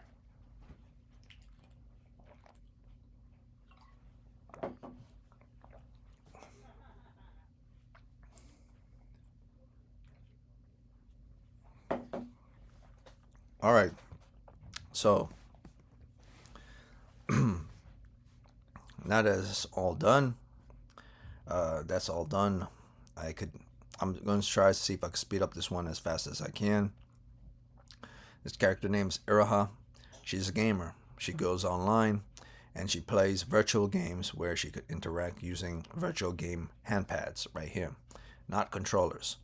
And she puts in into her eyes like uh how you call them uh what was the name of those damn things? I don't use them, but they used to have them in the past, and probably still they probably still use them now. Contact lenses. So she put into her eye things like contact lenses, and they're yellow in shape. It's allow her to see things realistically in reality, but she's in that fictional world. I'm not exactly sure how it would work because she's sitting in a chair and she's using her pad to move around, but she cannot get out of her seat. But yet, in many cases in this virtual world, we see her running around. So she's, I guess it doesn't, as long as she knows, yes, as long as she knows she's actually sitting down when she's running and stuff, even though she sees the world, she doesn't see like everything that's in front of her in her apartment. It's all good. As long as she could have full grasp that where she is, it's all good. So it's the same as wearing a virtual headset that you put over your head in order to see the world. But without you blocking out the world, it just blocks your eyes itself because the eyes is what see the world, not anything else. So we haven't gotten there yet within society to show that we could put like contact things into our eyes to see. I'm not sure if that's even a good idea, but this is a fantasy game, or should I say this is a fantasy anime, which I'm not even sure if it's a game either. I will have to look that up. But the point is, her name is Iroha. She's a gamer. She's now living by herself in her little apartment because she always get into fight with her parents. She stated before here that her mother is telling her to be more responsible and to be more like her brother, you know. And she wants to be more responsible, but she wants to be left alone. And mother keeps telling her eventually you have to grow up and be this type of person. And she says, fine, I'm going to go out and live where I have to do. I'm tired of you pushing me around. So she doesn't know if she hates her mother or loves her mother or somewhere in between. But they always used to get into arguments with each other, and it's shown in this little anime here. So eventually she end up living by herself. And we have this little rundown of who she is and her academics, and that she's pretty much almost all across the board good at almost everything. I would say everything, but almost everything. She's good at playing music. She's good at sports. She's good at gaming.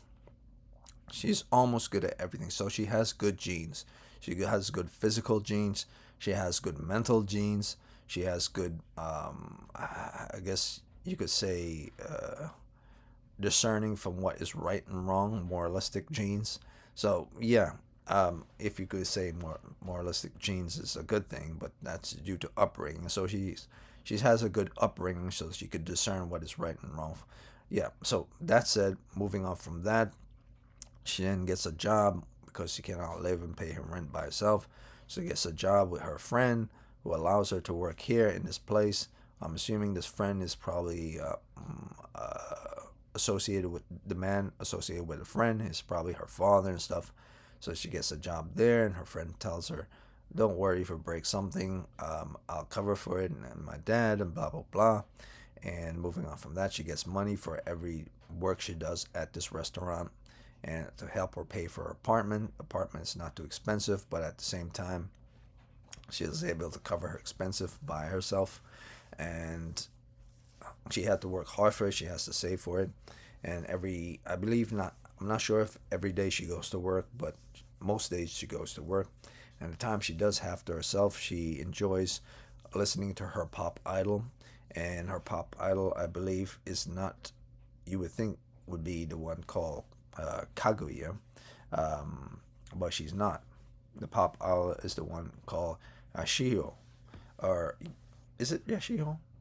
Yeah, Runami Yashio. Yeah, so that's the character that you see on this image right back here. And Yashio is an AI character that says live for 800 years. At least that's the model that she was created to state when people are interacting with her in the virtual world.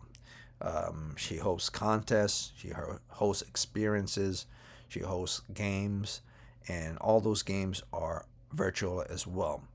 She basically is like her own personal company and her own personal business, and people get to experience the games that she make and the world that she lives in.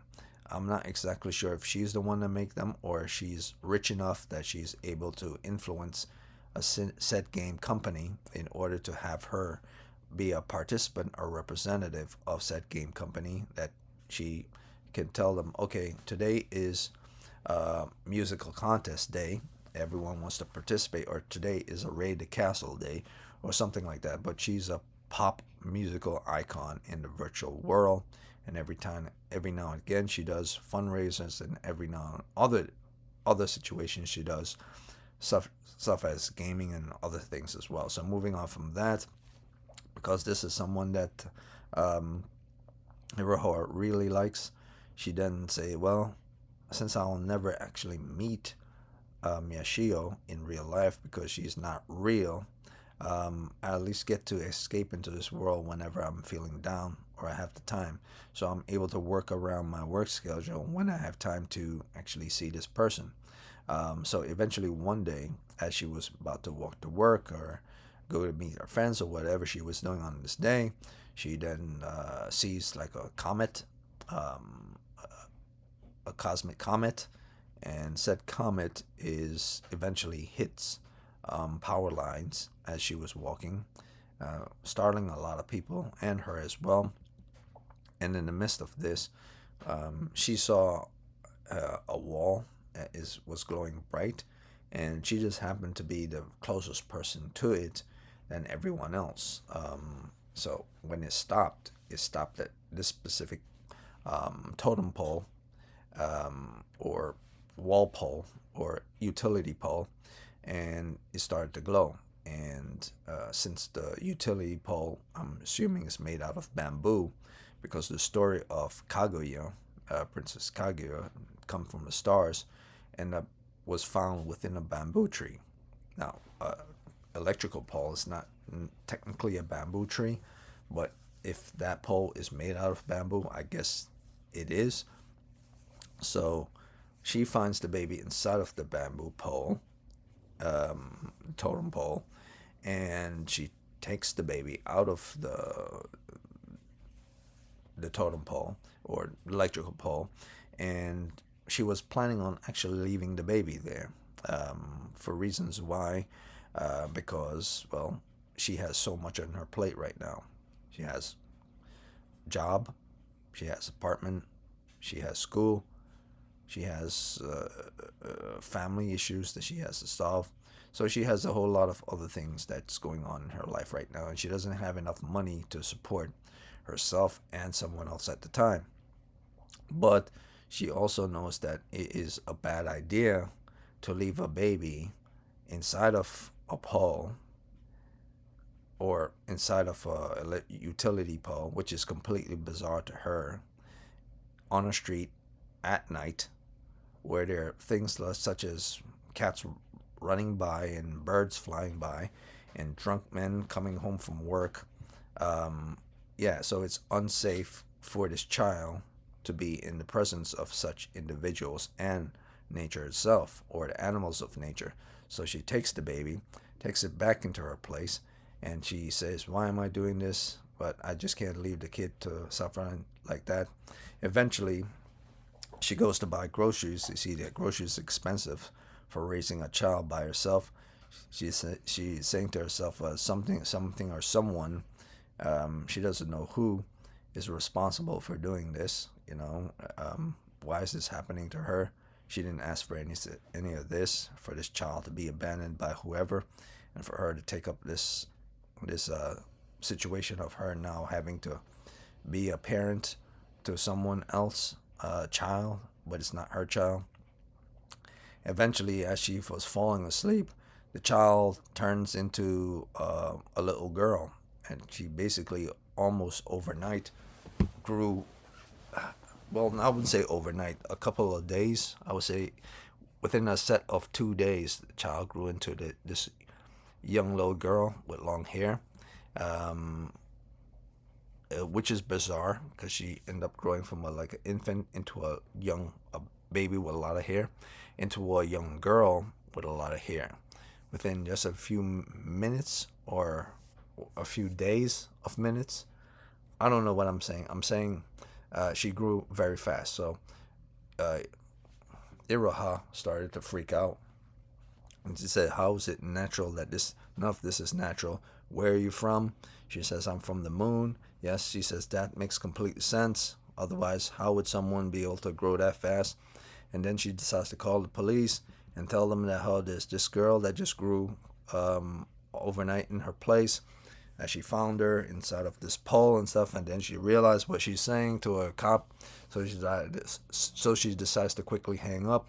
She then decides, okay, since nobody's going to believe me and this is batshit crazy and I don't know where you're from, even though you say you're from the moon and stuff, and I believe that you're from the moon because no one could just grow like this overnight. It's like, why don't you get the hell out of here? She says, well, I don't know how to get out of here. I just end up in this place, but eventually maybe someone will come to get me. But until then, I have to stay here.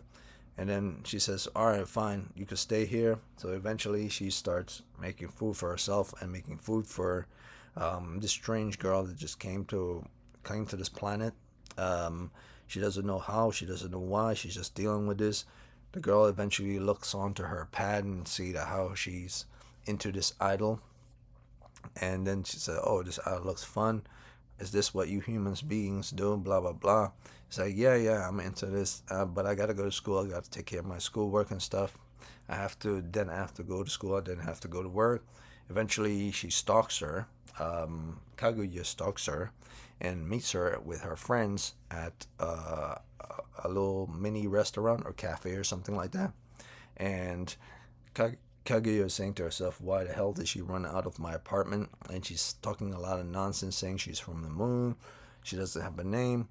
And then it's at this point in the story that Iroha gives her the name Kaguya because Iroha looked up the story of a girl that was found inside of a pole, a baby that was found inside of a pole. And she looked it up online because she thought it was all craziness. And she found out that this lore regards to this baby inside of this pole is ridiculous. And she discovers that it's part of an ancient lore of Japanese folklore. So she just gave her the name Kaguya based on this. It doesn't really make sense if she really is Kaguya or not, but she gave her the name. Moving on from that, she then realized she was about to say something similar to that of her parents or of her mother, who always call her and stuff. And she quickly takes it back. And then moving on from that, she then grabs Kaguya, which she named the girl Kaguya, and bring her back to the apartment. And she says, okay, this has to be a way for me to keep you away from other people, because if they find out who you are, they'll probably try to dissect you and stuff. Seeing the fact that you have the ability to grow fast if you wish, or change your hair or whatever is going on with you, we have to keep you safe. Otherwise, people will probably try to do bad things as well. And she said, I fully agree. If anyone learns of me here, they will probably try to dissect me and stuff. Okay, so moving on from that, eventually, Iroha says, well, the only thing that I can do with you inside of this place is where you can go outside, since you can't literally go outside. Otherwise, you'll be a threat. If someone ever discovers you, is for you to go into this virtual world. So she gives her, put the yellow eye thing on Kaguya's eyes, and then Kaguya is able to transport herself into this world. And this is her first time in this like video game world, and she's starting from a level of 0, and the game gives her like early login points like most games do when you're first timer. And she ends up meeting Iraha, who's wears cat ears because her avatar is this type of character, and Kaguya's character is more like a bunny type character. So yeah, they meet each other in this world. But before Iroha and Kaguya meet up, she's introduced to Yashio. And Yashio, basically, what she does, like in many video games, you meet the introductory character of the game, or the person who is the main avatar of the game, or the main selling point of the game, or the main mascot of the game, and that's Yashio herself. But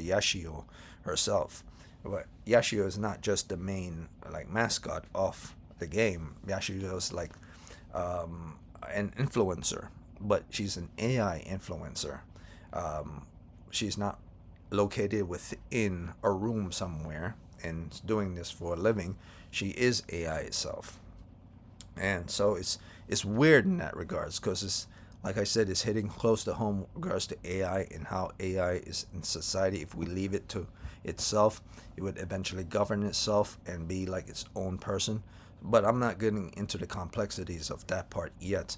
So moving on from that, we see both of them together, and in this, because this is an anime that's associated with family ethics and with AI and with music and with dancing, we get to see the first musical part of this of anime, which is Yashio, introduction to those who first coming to the world, and it's also a concert, and she does a singing concert, basically for the people who are watching the anime, not really for those who are said avatar and people inside of the gaming world. It's more like a performance for the anime itself.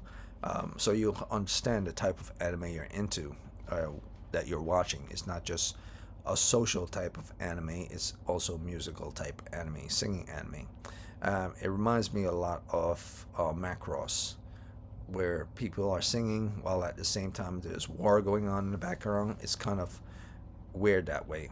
And there will be a moment where that does happen. So that was my kind of Macross moment. So moving on from that, Yashio then introduced the Yashio Cup, a new event that's going to be happening as part of her whole streamer type influencer thing that she has going on. And she's saying everyone can participate in this event, but only the top influencers or the top streamers will be able to get into this if they're able to beat out their competition, and whatever it is, the requirements to be able to be the most popular or to be in the top 3 to be selected to be in this Yashio Cup. So everyone in this cup is like the Olympics. You're picking who are the best capable of doing the job, and out of the 10 that are selected to go to Olympics, only like 3 of them are going to win gold, silver, and bronze. So that's what this is. So Iroha freaks out and says, "It's no way we are going to be able to be part of that. We're not even streamers. Those people are so lucky." And of course, Kaguya basically saying, "Nah, we got this in the bag. I'm going to become an influencer or a streamer or something like that." I think she said, "I'm going to be a streamer and get enough likes and enough recognition so I could be a competitor in this Yashio Cup. While you go to school, while you go to work, I'll be at home trying to build my audience using whatever network connections you have within within the apartment to be a part of the whole streamer society. And every now and again, I'll go outside and do something that looks live. So she does that, and eventually, after doing this, she then screams to Kaguya. Then screams to Yashio that she's going to be the person who will win this cup more than anyone. She screams it on top of her lungs to Yashio that she's going to win this cup.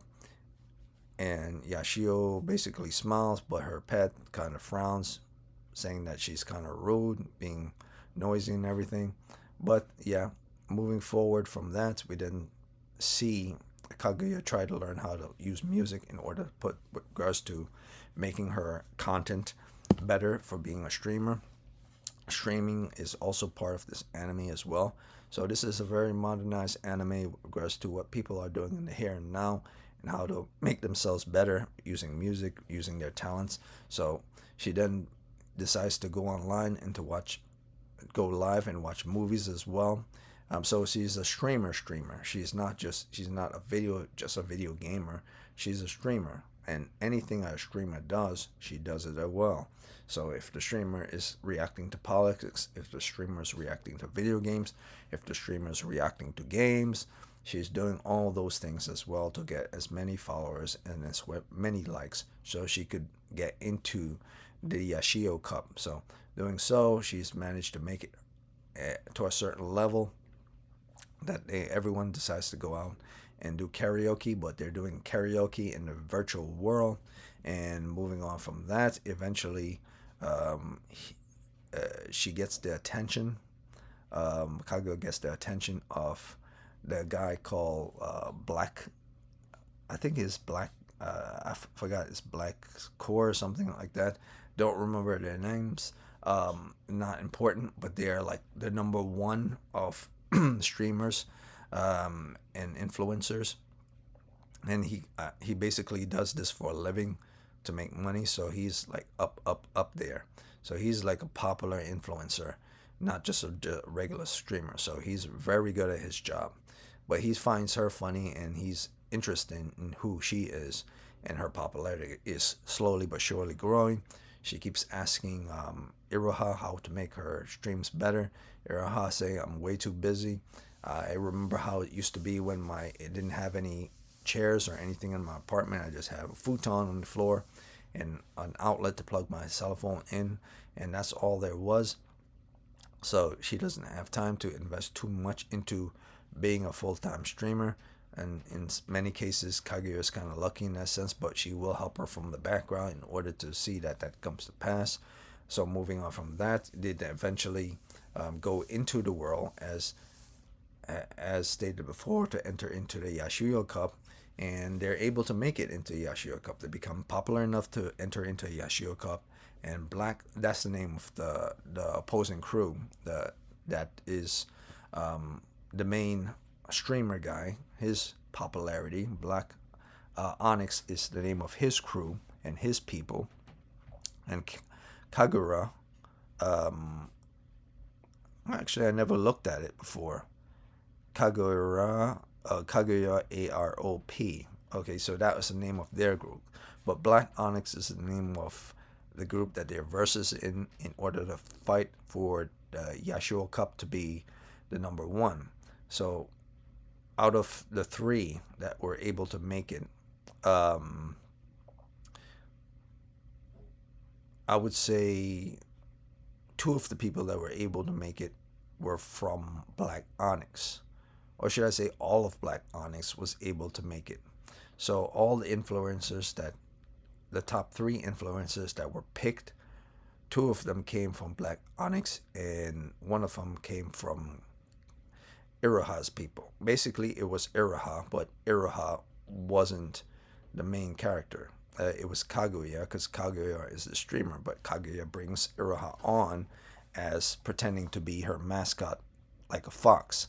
So in her team, Iroha is pretending to be a fox, along with Yashio, because you could only have up to about 3 people in order to do this competition. And one of her people, one of her Iroha's friends, wasn't able to do it, wasn't able to join in, and backed out due to family reasons or health reasons. And so Yashio ended up being the third person. And the black honest guy was saying, well, aren't you being like picky, or siding, or favoritism is going on here?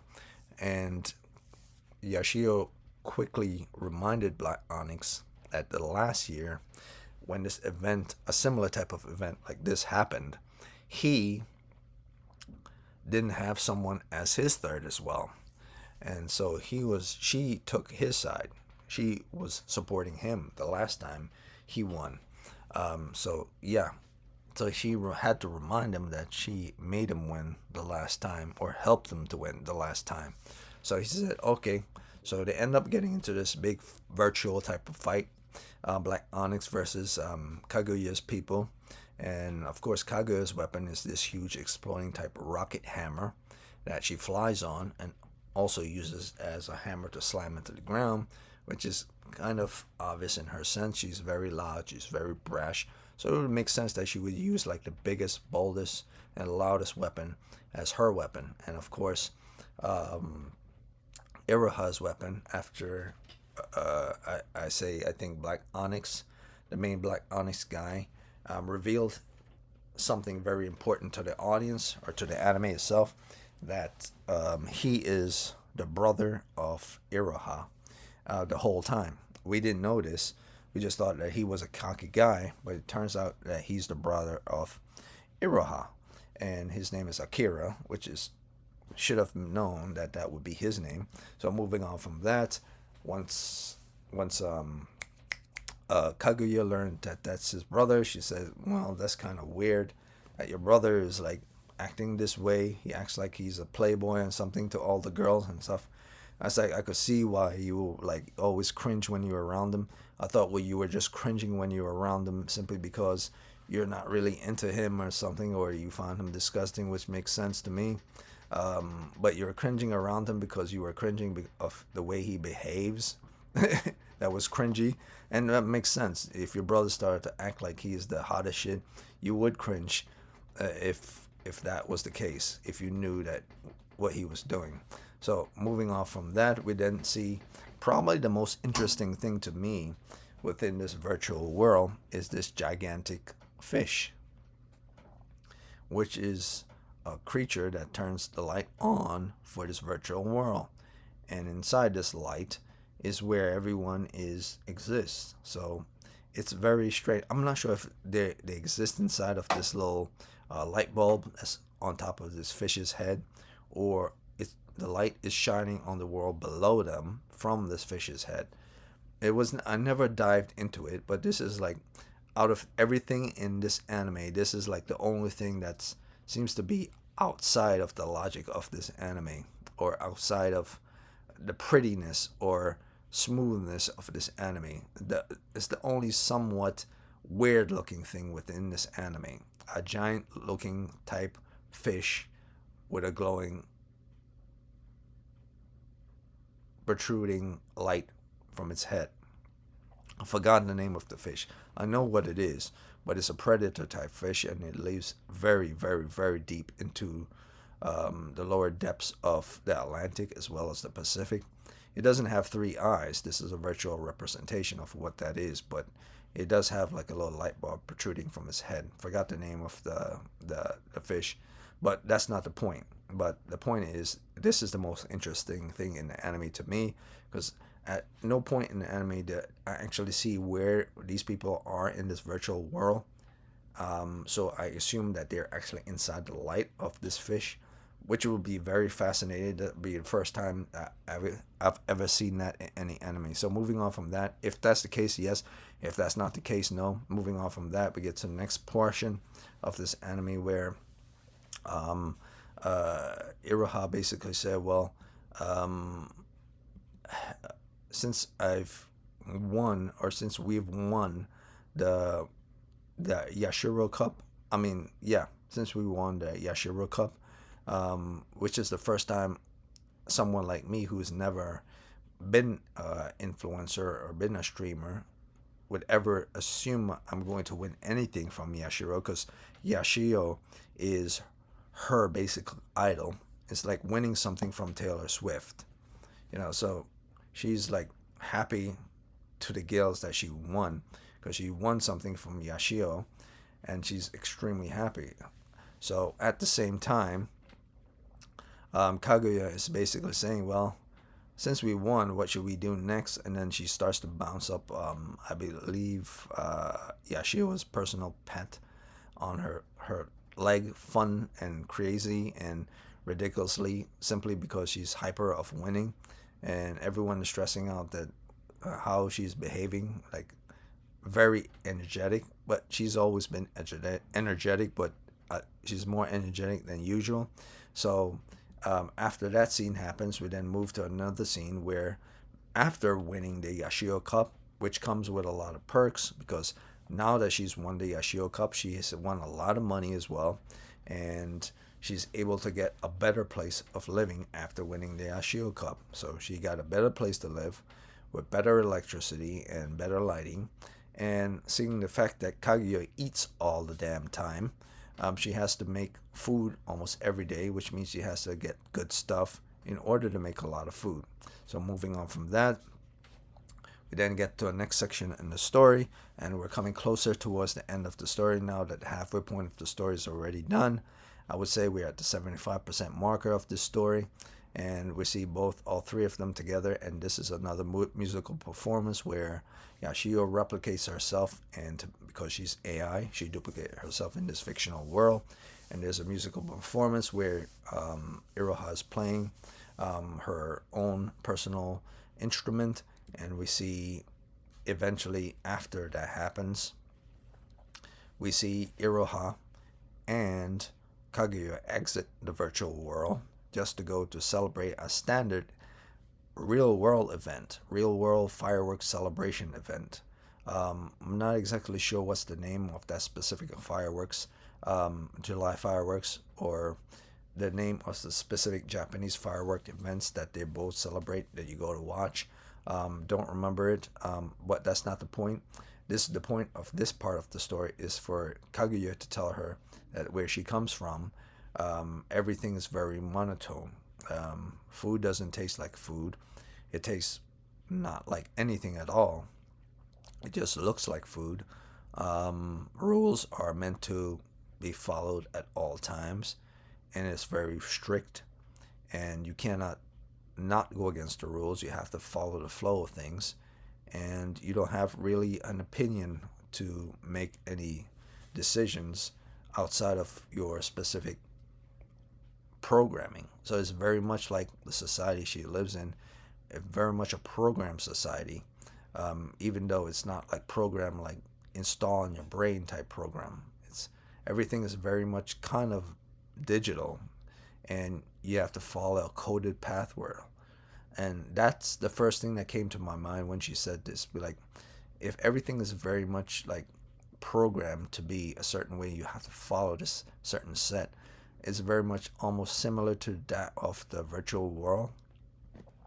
So that's where I'm starting to think that maybe Kaguya came from a place that's almost similar to a virtual world as well. But she also tells this to Iroha. It's like, my world is not too different from that of the virtual world of Yashiro's gaming world or musical world, where everyone goes online and put on the iPads and goes and play this game. It's not too different from that world. The only difference is that everything in that world that I'm from is actually real, and we live it every day. We're not people that trying to go into something. We're just part of that something. So the first thing that came to my mind is this world that she's in might purely be in the moon, might be purely electrical or mechanical, very much like the Matrix, where the outside components of that said world is robotic, but the characteristic and the life part of people existing is within the matrix itself. The actually things that are making the machines flow on the outside is the body of the components on the inside, such as the avatars and stuff. So this is the first thing that came to my mind. Whereas in human beings, the only thing that makes us move on the inside is blood and organs and stuff. Whereas her, if she's completely digital from that world, she's like the lifeblood of whatever that world is that's completely mechanical. But I don't think that might be the case. It might be the case that whatever on the moon might be electrical in nature. And if it is bioorganic, it probably is mostly electrical and not intelligent itself to distinguish its own existence, but intelligent itself to distinguish its own existence internally. Where the shell on the outside is not intelligent like human beings are and self-aware, but the internal part is very much self-aware and it's operational internally rather than us who are operational externally. You could say we're internally because we have brains inside our head, but as we're talking, as we're looking left to right, up, down, all that stuff is we're seeing things externally and reacting externally. It's not something that's housed inside of our heads and we're blind to whatever we're seeing around us. We can act externally towards the world around us, whereas she might come from a world where she can't do that. So moving on from that, we get to see Kaguya say her last farewell to everyone because the people from the moon are coming for her to retrieve her again. She was someone that escaped that type of world because she wanted to experience how it is to be part of a world where it's not like that. How it is to be amongst a digital world that's similar to her world, but it's not monotone in behavior. It's expressive in many ways. And that expression in many ways comes from the human nature of things, not from the robotic nature of things. The human beings and how people behave and how people do things, they're very expressive in many ways due to things that happen in real life. So as these creatures start to pop up, they have this weird looking helmet on their heads and clothing on their bodies and look almost cosmic in nature with their attire, and their helmets is weird as well. And they're all servants to a much higher power. She is, after all, a princess from a family, a family that's a very powerful family. So said powerful family would have people who are defenders and executioners said to stop anyone from bringing her back.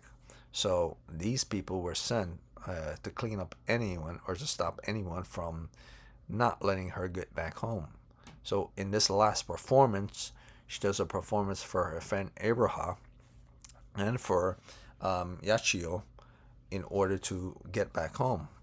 And eventually, after she was taken back home, Abraha fell into despair, and this is the despair part of the anime, and locked herself in, felt like she lost a lover or something, or a best friend, or a cat, or however you want to call it.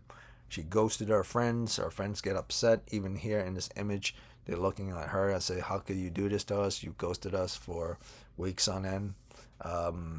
But she eventually apologized when she got to her feet and stuff. So this anime is very focused on family-oriented issues with her and her mother, with her interaction with her friends, with her interaction of being lonely by herself and have to escape into the virtual world, with her interaction with Kaguya and how she is responsible for raising her partially, or at least teaching her how to do certain things, a responsibility that her mother also taught her as well.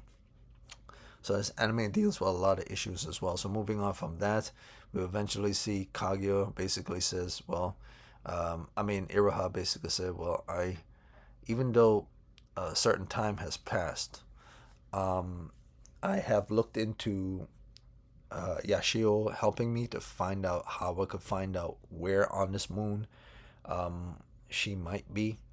No one believes me that she's from the moon and everything, But I've told Yashio, and I've told the Black Onyx people that this is happening, and we tried to defend her from the regulators who came to take her away, but we couldn't. And we basically followed the theme with regards to the lore of Princess Kaguya, which is, I was saying, it's very much a modernized version of how that would work out in this era. Definitely not the same, and can be translated very different by very different people, and some people would hate it and others would like it, but it's tied kind of closely to each other. So upon doing this, she installed her eyes in order to see into the virtual world, and this time she's able to see Yashua's pet, which then pops up and guides her, because in reality there would be no pet next to her. You can only see this pet if you're wearing those eyes, those yellow eyes. So she follows this pet, which she then learns after being updated that they found something that might lead to how to see if we could get Kaguya back. And she found, I think Yashio been doing some digging herself as well, and they were able to find, or should I say, Yashio led her into a place that they've been researching themselves on this species. And it's strange to me that either they've been researching themselves recently on how to find this, and that means a large portion of a period has passed since Kaguya was taken away, or they knew about this from the very jump. So, and if they knew about this from the very jump, that's very suspicious. So I kept saying to myself, all right, it can't be that. It has to be that Yashio has been researching, as well as the others as well from Black Onyx, on how to help her to see if they could get Kaguya back. So on following him here, and then at this place, he then finds a way to connect her into the world that um, Kaguya is from, because Kaguya's world is somewhat similar to the virtual world.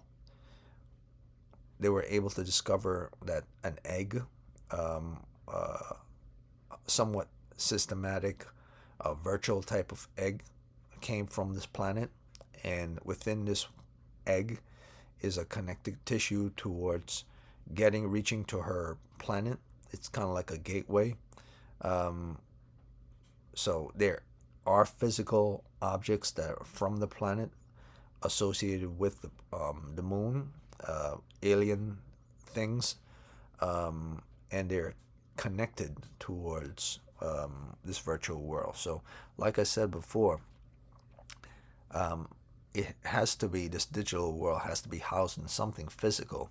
So, this physical object might lead to that culture and that species that's on that planet. So, doing so, we see other things in this room as well, which is the water and this pet, which is a real pet, a real actual pet, for which this virtual pet was based off of. So this is a real type of pet from said planet, and it's developed, it's really from this planet. So yeah, this is something that's been living for literally probably thousands of years, and it remains alive within this little type of fishing tank, as long as it has water and as long as it can communicate. And this fish, or this thing, obviously is intelligent enough to communicate with her virtually, to replicate itself. So it's kind of self-aware itself. So yeah, it's strange though, how things work, because then that means the creatures that are on this planet that are very intelligent might be similar to, or somewhat similar to, that of this creature here, but they're a little bit more intelligent. They might not be able to communicate physically like we humans do, and probably the only way they can communicate is through virtual, but I don't know. Not many information is given with regards to this. So Achiro then is allowed to transport from this facility with the help of the Yushio, and Iroha is able to transport to this world through this egg type thing with regards to Yashio's pet. And so she ends up here, transported to the world where Kaguya is actually from, this digital world Kaguya is actually from, which is not a gaming world. It's actually a world that you get to, like basically like a Stargate, from whatever this egg was, by her using her virtual eyes connecting to this thing. She's able to then transport like through a Stargate to get to this place. So she ends up transporting herself to this place by this egg, and she finds herself in this room, and it's like a throne room. And she sees who does she sees in this throne room? It's not Kaguya. She sees Yashio, and eventually it's come to light that Yashio and Kaguya are one of the same. They're both the same people. And Yashio basically explains to to Iroha that she cannot leave this world. She couldn't leave this world, so what she did is took a part of herself, uh, broke a part of herself, and separate and create a separate being from herself, like a child version of herself, but it was her the whole time. But unlike a child that is a separate being of 100%, not who you are, she basically just replicated herself in a different way, starting from scratch from a baby, and eventually can grow up, but it's still her. It's just the best qualities of who she wished that she could be. She basically coded herself. That's what she's saying. She coded herself in a different way from what she herself is digitally. Because she, as stated before, in her performance as a influencer, is 800 years old. And everyone thought that was just part of her whole avatar thing, saying that how this streamer, AI streamer, is 800 years old. But literally, she really is on this planet that she's from 800 years old. Because she's digital and because she could live for much longer than a normal person. So she coded herself in a different way, and she made the character of Kaguya. But it's still her. Eventually, Iroha learns of this, and she asks her why, and she says, well, it wasn't intended for her to do what she had to do. Her presence on the planet Earth was meant to have been much further into the future a long time ago. But on her entering Earth at a certain time period, she bumped into a part of the moon. She crashed into a part of the moon, and I believe she ended up stuck there from wherever she came, or at least that's some part. I'm not sure if she ended up stuck there or she bumped into a part of the moon traveling from there, and she got sent back in time, but not into the right time that she actually was interested in seeing, where people were enjoying themselves in the future. So she got sent to the past, but she could not transform into the person she wanted to be in that past, because that past didn't have technology digitally at the time. We're talking about ancient past where people were still using huts and stuff to live in, and the idea of automobiles was just a fantasy. So she had to replicate, or should I say, the only energy that she was able to produce in that period was energy enough to create her pet, which was this little living thing, this organic thing that really existed within her fish tank here. And when people saw this, they saw that it was a sign. They thought that this was some type of spiritual thing. This was an alien to them in ancient times. It's something weird, and it was a sign of something that's unusual and unique and not of this world, and it represented something that was good to ancient society and eventually it passed throughout time and became part of our culture. So the legends of Kaguya Hime was passed on through her intelligent pet to unintelligent human beings in ancient time, which they then eventually passed down through historical lore and fables, eventually till those times passed and passed and passed and passed more, and her pet ended up meeting different cultures and different people throughout time. And she tells of this story as she's describing it through these images right here. So the first thing she does is, after she explained that she's 800 years old and she's feeling sad of telling Iroha she's 800 years old in this image, she then states in this world, and it's quite telling that this is not a real world, because the damn moon is like a disco ball.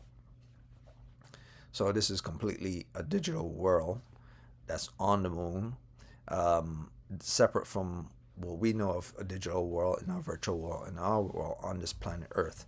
So she then decides, okay, you want to hear my 800-year-old story? And because Iroha wants to meet Kaguya again, she's going to tell her the story of everything of who Yashio was and how she came to be 800 years in meeting people in different species on planet Earth. Though she couldn't physically be there, she was present there through her pet.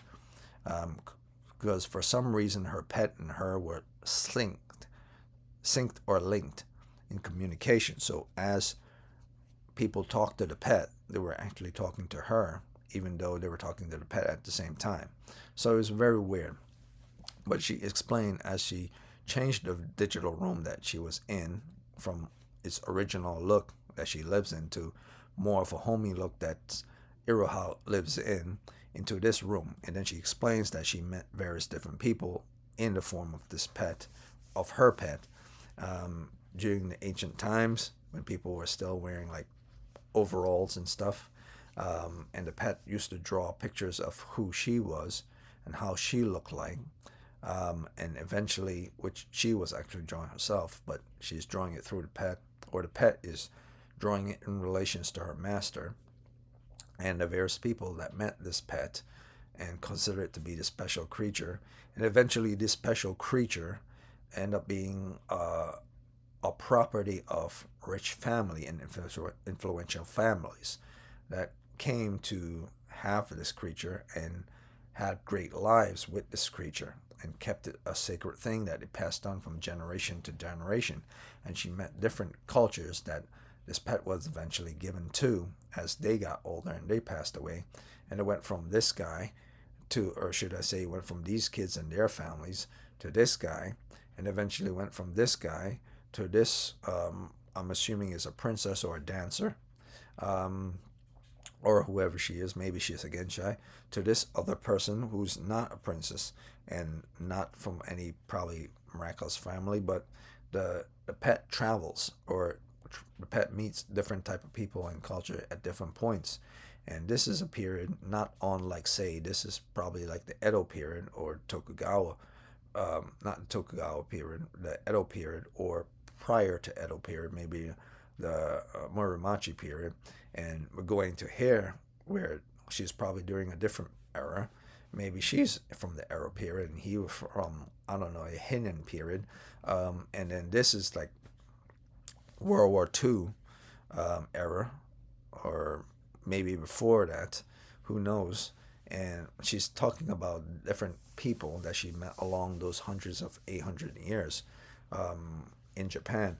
And eventually she gets to the part where society has become advanced enough that planes and jets and computers have now become a thing, that she could now travel digitally through those things. Though virtual world has not existed yet, she's still able to travel through those things. And moving on from that, we then get to the next section where we see during the development of the modern era after the 20th century, she created this room where big computers were then put into a room. And eventually, as that era passed, where big computers weren't needed, large, she ended up into the digital 21st century, where smaller framed computers or smaller frame hardware were needed, and multiple of them were put into the room in order to sustain her communication with this world. And delivery men just delivered the stuff into this room. They didn't ask too many questions because they were told not to ask questions, um, based on those who were supporting her and those who probably didn't know of her original origins. And the delivery men were probably told not to ask too many questions. So that's how she stayed in hiding for too long, because these are probably trusted men through families and through generations who knew about this specific pet associated with Iroha.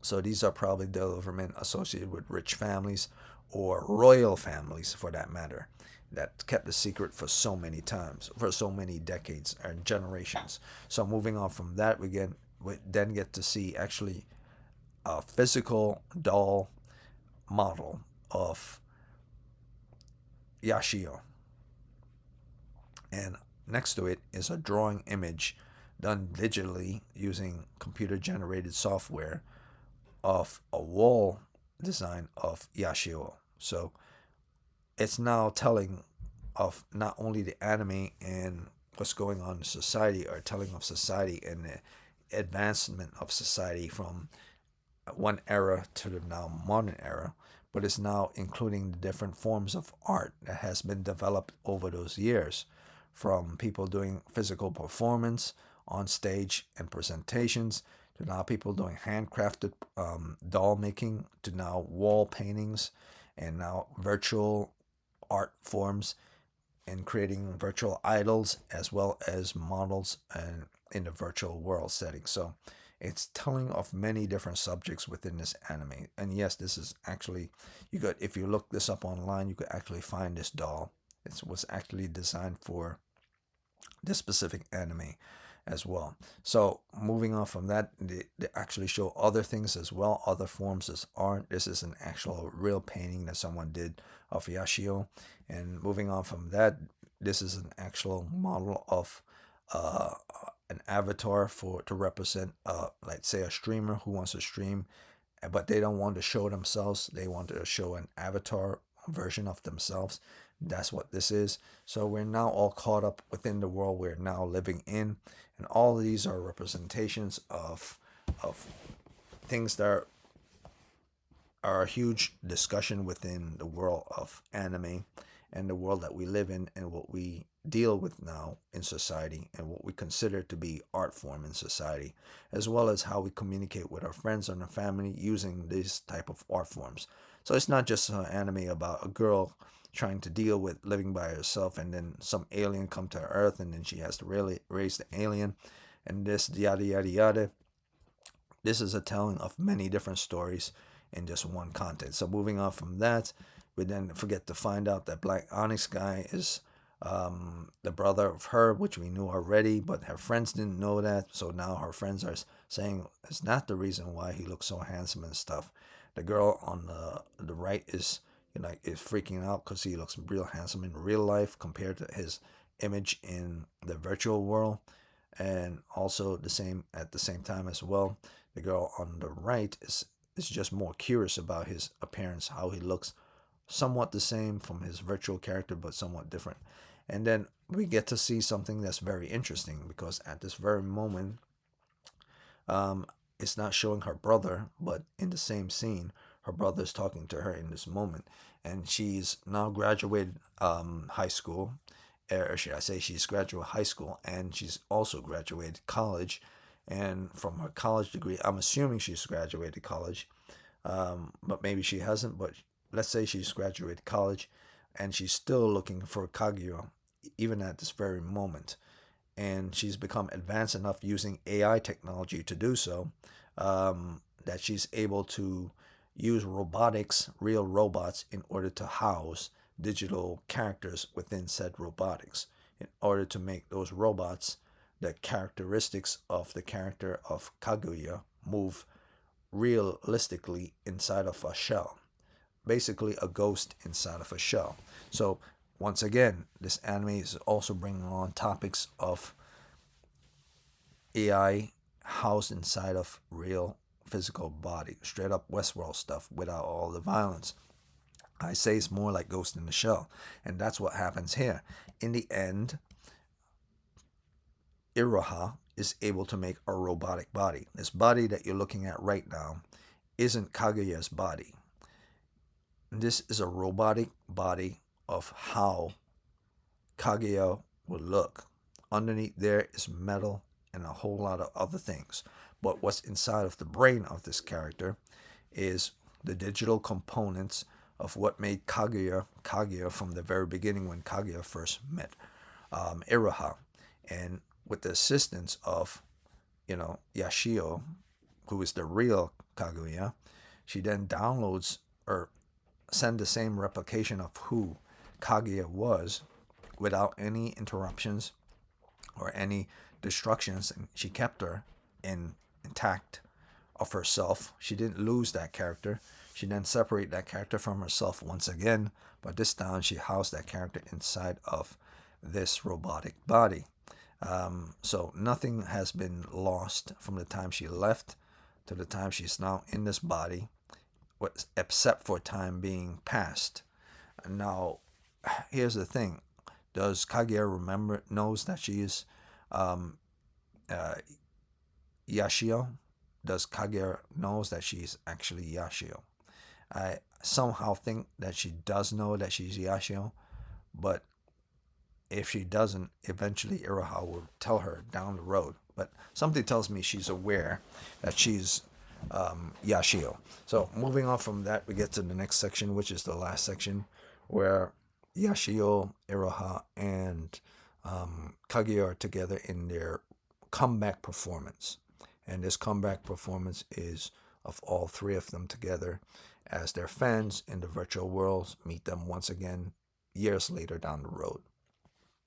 And this is pretty much telling of how the robot stuff works with regards to her job as she graduated college. As we see here, she's trying it out on her friends to see how does a pen works with regards to the fingers and how the body would react mentally with regards to touch, taste, sound, mechanically.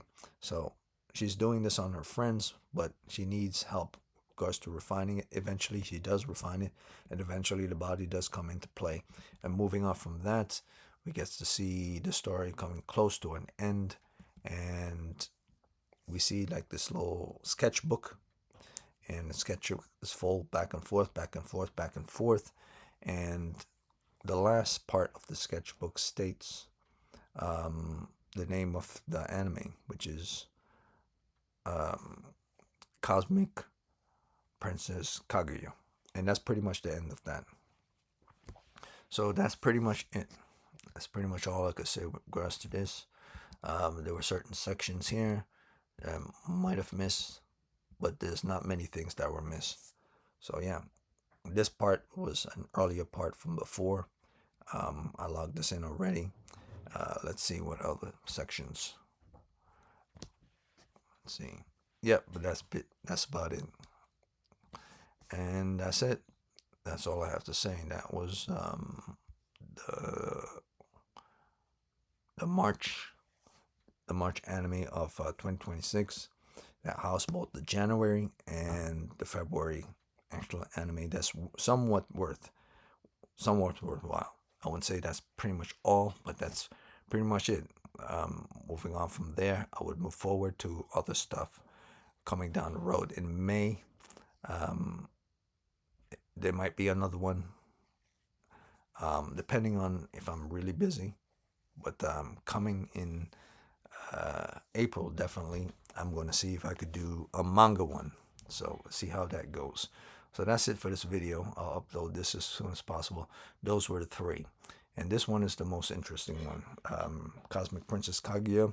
The second one was Scum of Brave. And the third one was Trigun Stargaze. All three are good. All three are very good. I would have picked Scum of the Brave, but I believe Kaguya is much better. So yeah, that's the three. You check them all out. They're pretty good. I would say if you don't like Trigun Stargaze, the other two will definitely pique your interest. And if you don't find any interest in Scum of the Brave or Trigun, at least Cosmic Princess Kaguya would do the job. So either one of those will do the job. That's fine. So that's it for this